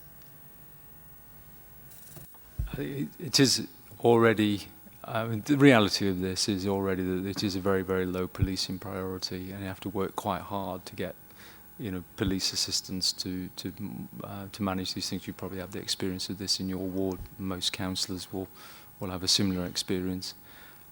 The training of PPOs and CEOs is something which we're currently exploring, because I think the government envisages that most of this will be done by camera, because therefore it's not resource intensive, which is part of the issue for policing. At the moment, I think, as I say, just draw you back to the reality that most of them are not enforced anyway. This at least gives us a mechanism for looking at where we get serious complaints, doing some monitoring, doing some activity, and actually having a process for going and doing some sites. Now, we might find after the trial that we end up with a network of, say, 10, 12, 15 redeployable cameras, and so we've got that sort of magnitude of coverage across the city. It could get bigger than that, but I think from experience in looking at sites where we get complaints, probably 10 or 12 rotating around the city would be enough. Councillor Eyre. Thank you, Chair. Warmly welcome this report. I think it's a really sensible list of streets that have been picked, and as you say, there's sort of different issues at each one, really, and certainly with the sort of Sitwell Street, Chapel Street area, if you contravene that at the wrong moment, certainly right with the limited forward visibility, you wouldn't see a car arguably on there until you'd hit it. And I think, when you mentioned that it's a low policing priority, I mean, for contraventions like this, you would almost really have to stand a police officer there and wait for a contravention to happen. I think it's certainly not a sensible approach for Derbyshire Constabulary to take. Really welcome this report and the prospect of taking on these powers. Thank you. Okay, so thank you very much. Nigel, some approval there, and we look forward again to hearing how this work is proceeding. Thank you. Okay, now we are moving on to the next report, which is contracting arrangements for children's accommodation and support for 16 and 17-year-olds. Thank you, Chair. I'll draw out headlines if that's okay. Great. This report provides an update on the current and proposed commissioning arrangements for the provision of support and accommodation for young people aged 16 to 17-year-olds. A review and consultation process has been undertaken and looking at amendments to the dynamic purchasing system. The headlines are outlined in 1.3, whereby 4 authorities have agreed to work collaboratively across Derby City, Derbyshire, Nottingham City and Nottinghamshire to introduce a new suite of contracts to look at local supported accommodation placements led by Derby City Council. The report requests approval to a procurement process to establish a collaborative arrangements with neighbouring authorities. Procurement process to establish a new block contract for Derby City Council, and then finally termination of the existing supported accommodation arrangements. In terms of context, 4.1 outlines in the report the Council's statutory duty for children looked after children and young people, and as part of this duty there's a requirement for supported accommodation. 4.3 in the report outlines that around 100, between 70 and 100 young people, 16 and 17-year-olds, are placed using supported accommodation.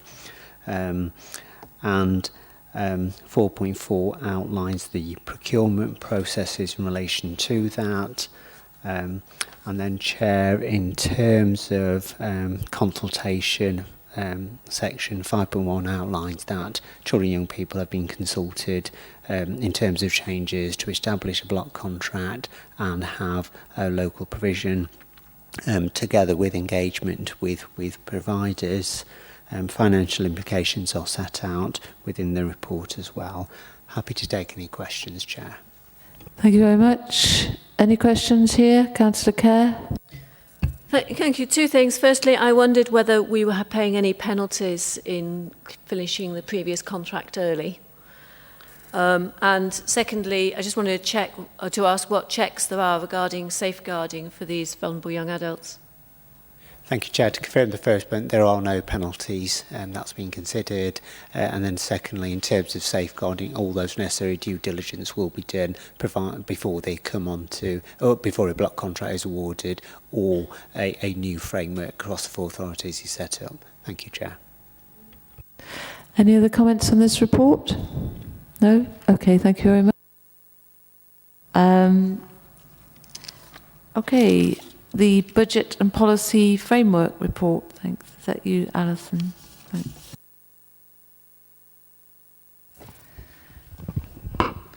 Hi, Alison Parkin, Director of Financial Services. So what I'm bringing to you here this evening is the Q1 Financial Monitoring Report for 21-22. Just to set the context, this is our first monitoring report of the financial year. And it's the first quarter monitoring that's emerging from the COVID-19 pandemic. In terms of setting the context, I suppose we'd all appreciate that the pandemic had changed a lot of things that we did as a council, like the way that we deliver our services, and the numbers of people that are needing our support and intervention, and also the way that the council generates its income. We knew that the recovery from the pandemic would be a challenge, and we addressed that in terms of the financial provisions as part of our financial planning for the year. And we had to continue to prioritise and support the people who, for whatever reasons, could not support themselves, which is why in the budget, in the base budget for this year, we invested 12 million into people's services. We also knew that the economic impact and the loss of confidence in the high street and hospitality and leisure sectors would result in a loss of income, and we allocated around £4 million into the base budget and COVID provisions that were built in for this financial year. As part of the commitment to support the people and services of Derby, we are forecasting a net overspend of 6.4 million. And this overspend is particularly in those services where we're providing support and safeguarding children and young people.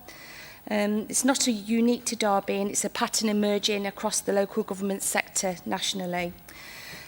4.1 of the report details a breakdown of the pressures, accompanied by further detail in Appendix 1 of the report. And in terms of mitigation of these pressures, page 9 onwards details those mitigation actions, predominantly around market sufficiency in people's services. So that's developing the market and family resistance and working with partners, including health. In terms of the mitigations around the rest of the council, other areas are exploring robust vacancy management and potential acceleration of our increase of our savings, including transformation around digital and contract management. So that's the revenue position within the report. In terms of capital, which the report covers, the expenditure forecast on the capital programme is at £179 million against an approved budget of £252 million. The majority of the schemes that will slip into future years, along with its financing source. And Appendix 4 of the report gives quite a detailed analysis of those particular schemes with full narrative of the reasons for their slippage. Thank you very much. Do we have any questions on this report? Councillor Kerr. I think it's really it's, as you introduced it, we're coming out of a really difficult 18 months. We're still in it in parts. And I think the numbers reflect the real challenge that so many departments have been put under. But in the same way as we are trying to work together as a city to come out of it, I think we need to be sharing that financial challenge more widely, because there are things within the city that people can do to help. And I think we need to somehow use the situation better in doing that. And it can be a very specific individual thing, say no foster places anywhere in the country.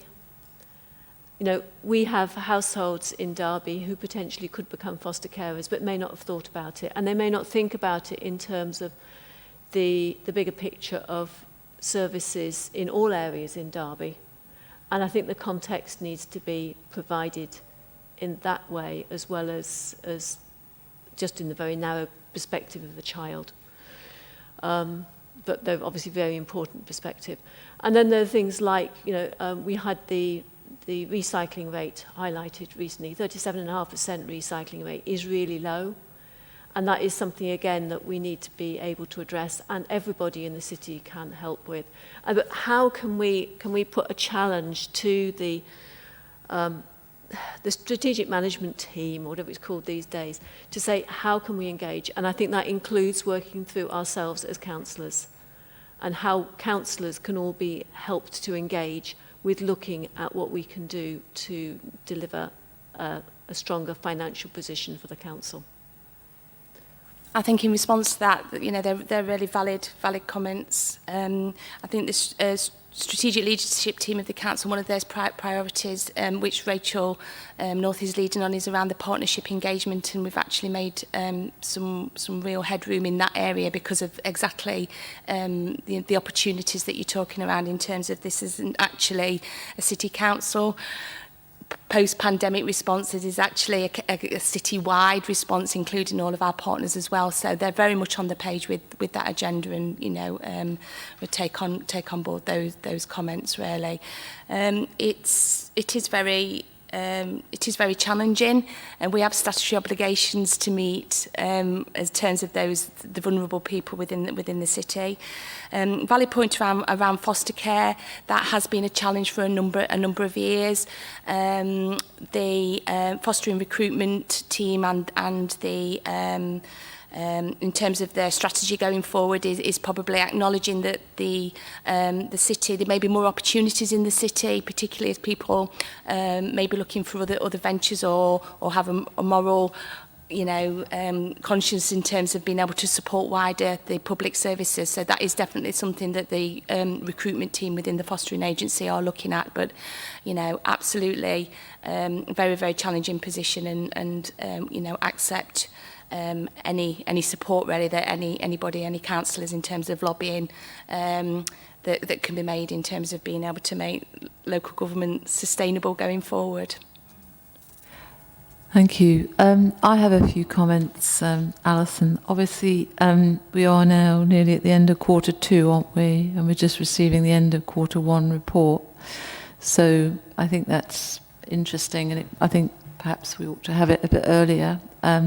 Secondly, I note that actually at the end of the first quarter, so that's nearly 3 months ago now, so only 3 months into the new civic year after the budget began, we're looking at, moving towards £12 million budget pressure, in fact, 11.68 million.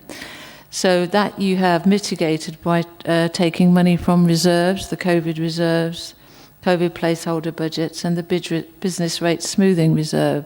But fundamentally, we were in a pandemic when this budget was set. It hasn't just arisen since Christmas or when the cabinet began the budget setting process. So basically, having set a budget within 3 months of that budget operating, you've basically we've got 11.68 million pressure. Now that is an enormous amount of money in the budget, frankly, in the first 3 months. That is very worrying, and we can also see that actually the reserves are getting quite low as well, compared with where they have been in recent years. They seem to be becoming quite dangerously low, in fact.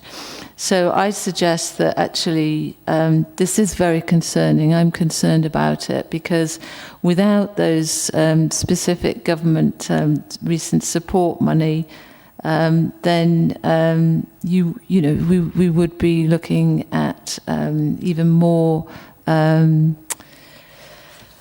drawing on standard reserves. So basically, I think that we should be actually quite concerned about this. We should not be focusing on the 6.4 million, which you quoted, but we should be looking at the 11.68 million and asking why. We know there have been pressures, but nevertheless, the budget was set at a time when we knew there would be pressures, and that's a very high amount within 3 months of the budget operating. Thank you.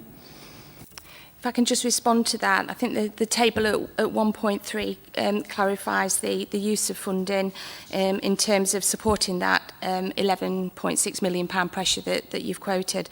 There's actually 2 pots of money on there that were specifically put aside for COVID pressures this year, so weren't general reserves, and they were the COVID reserve of 2.8 million and the placeholder reserve of 2.7 million. So that's circa over £5 million that we put aside specifically for this pressure, which really should be taken into context with the £11.6 million overspend. So just to clarify, they're not all drawing on general reserves. There were specific reserves put aside for one-off pressures that were coming through the city. But yes, I acknowledge that the financial position is quite worrying, and as we see the demand on our services going forward, it is of concern. Thank you. I am going to propose a recommendation on this. Does anybody else have any comments at this stage?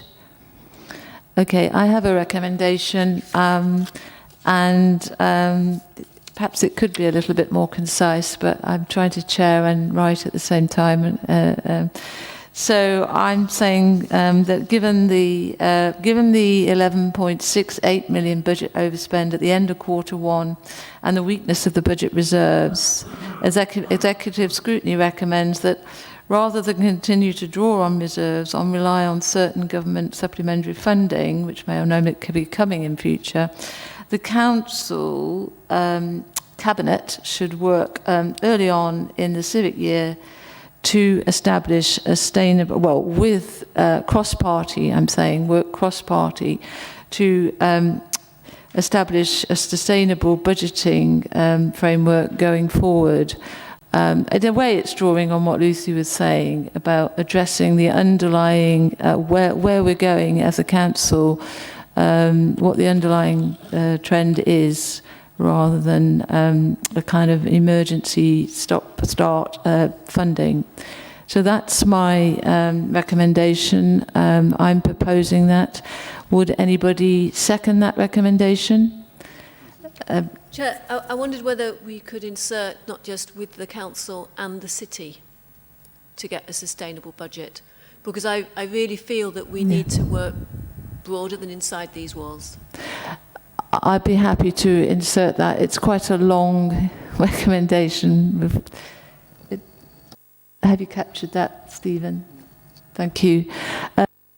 Are you seconding it, Councillor Dinser? Yeah. So all those in favour of the recommendation? 3. All those against?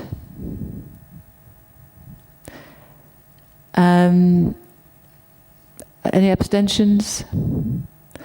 Thank you. 4 abstentions.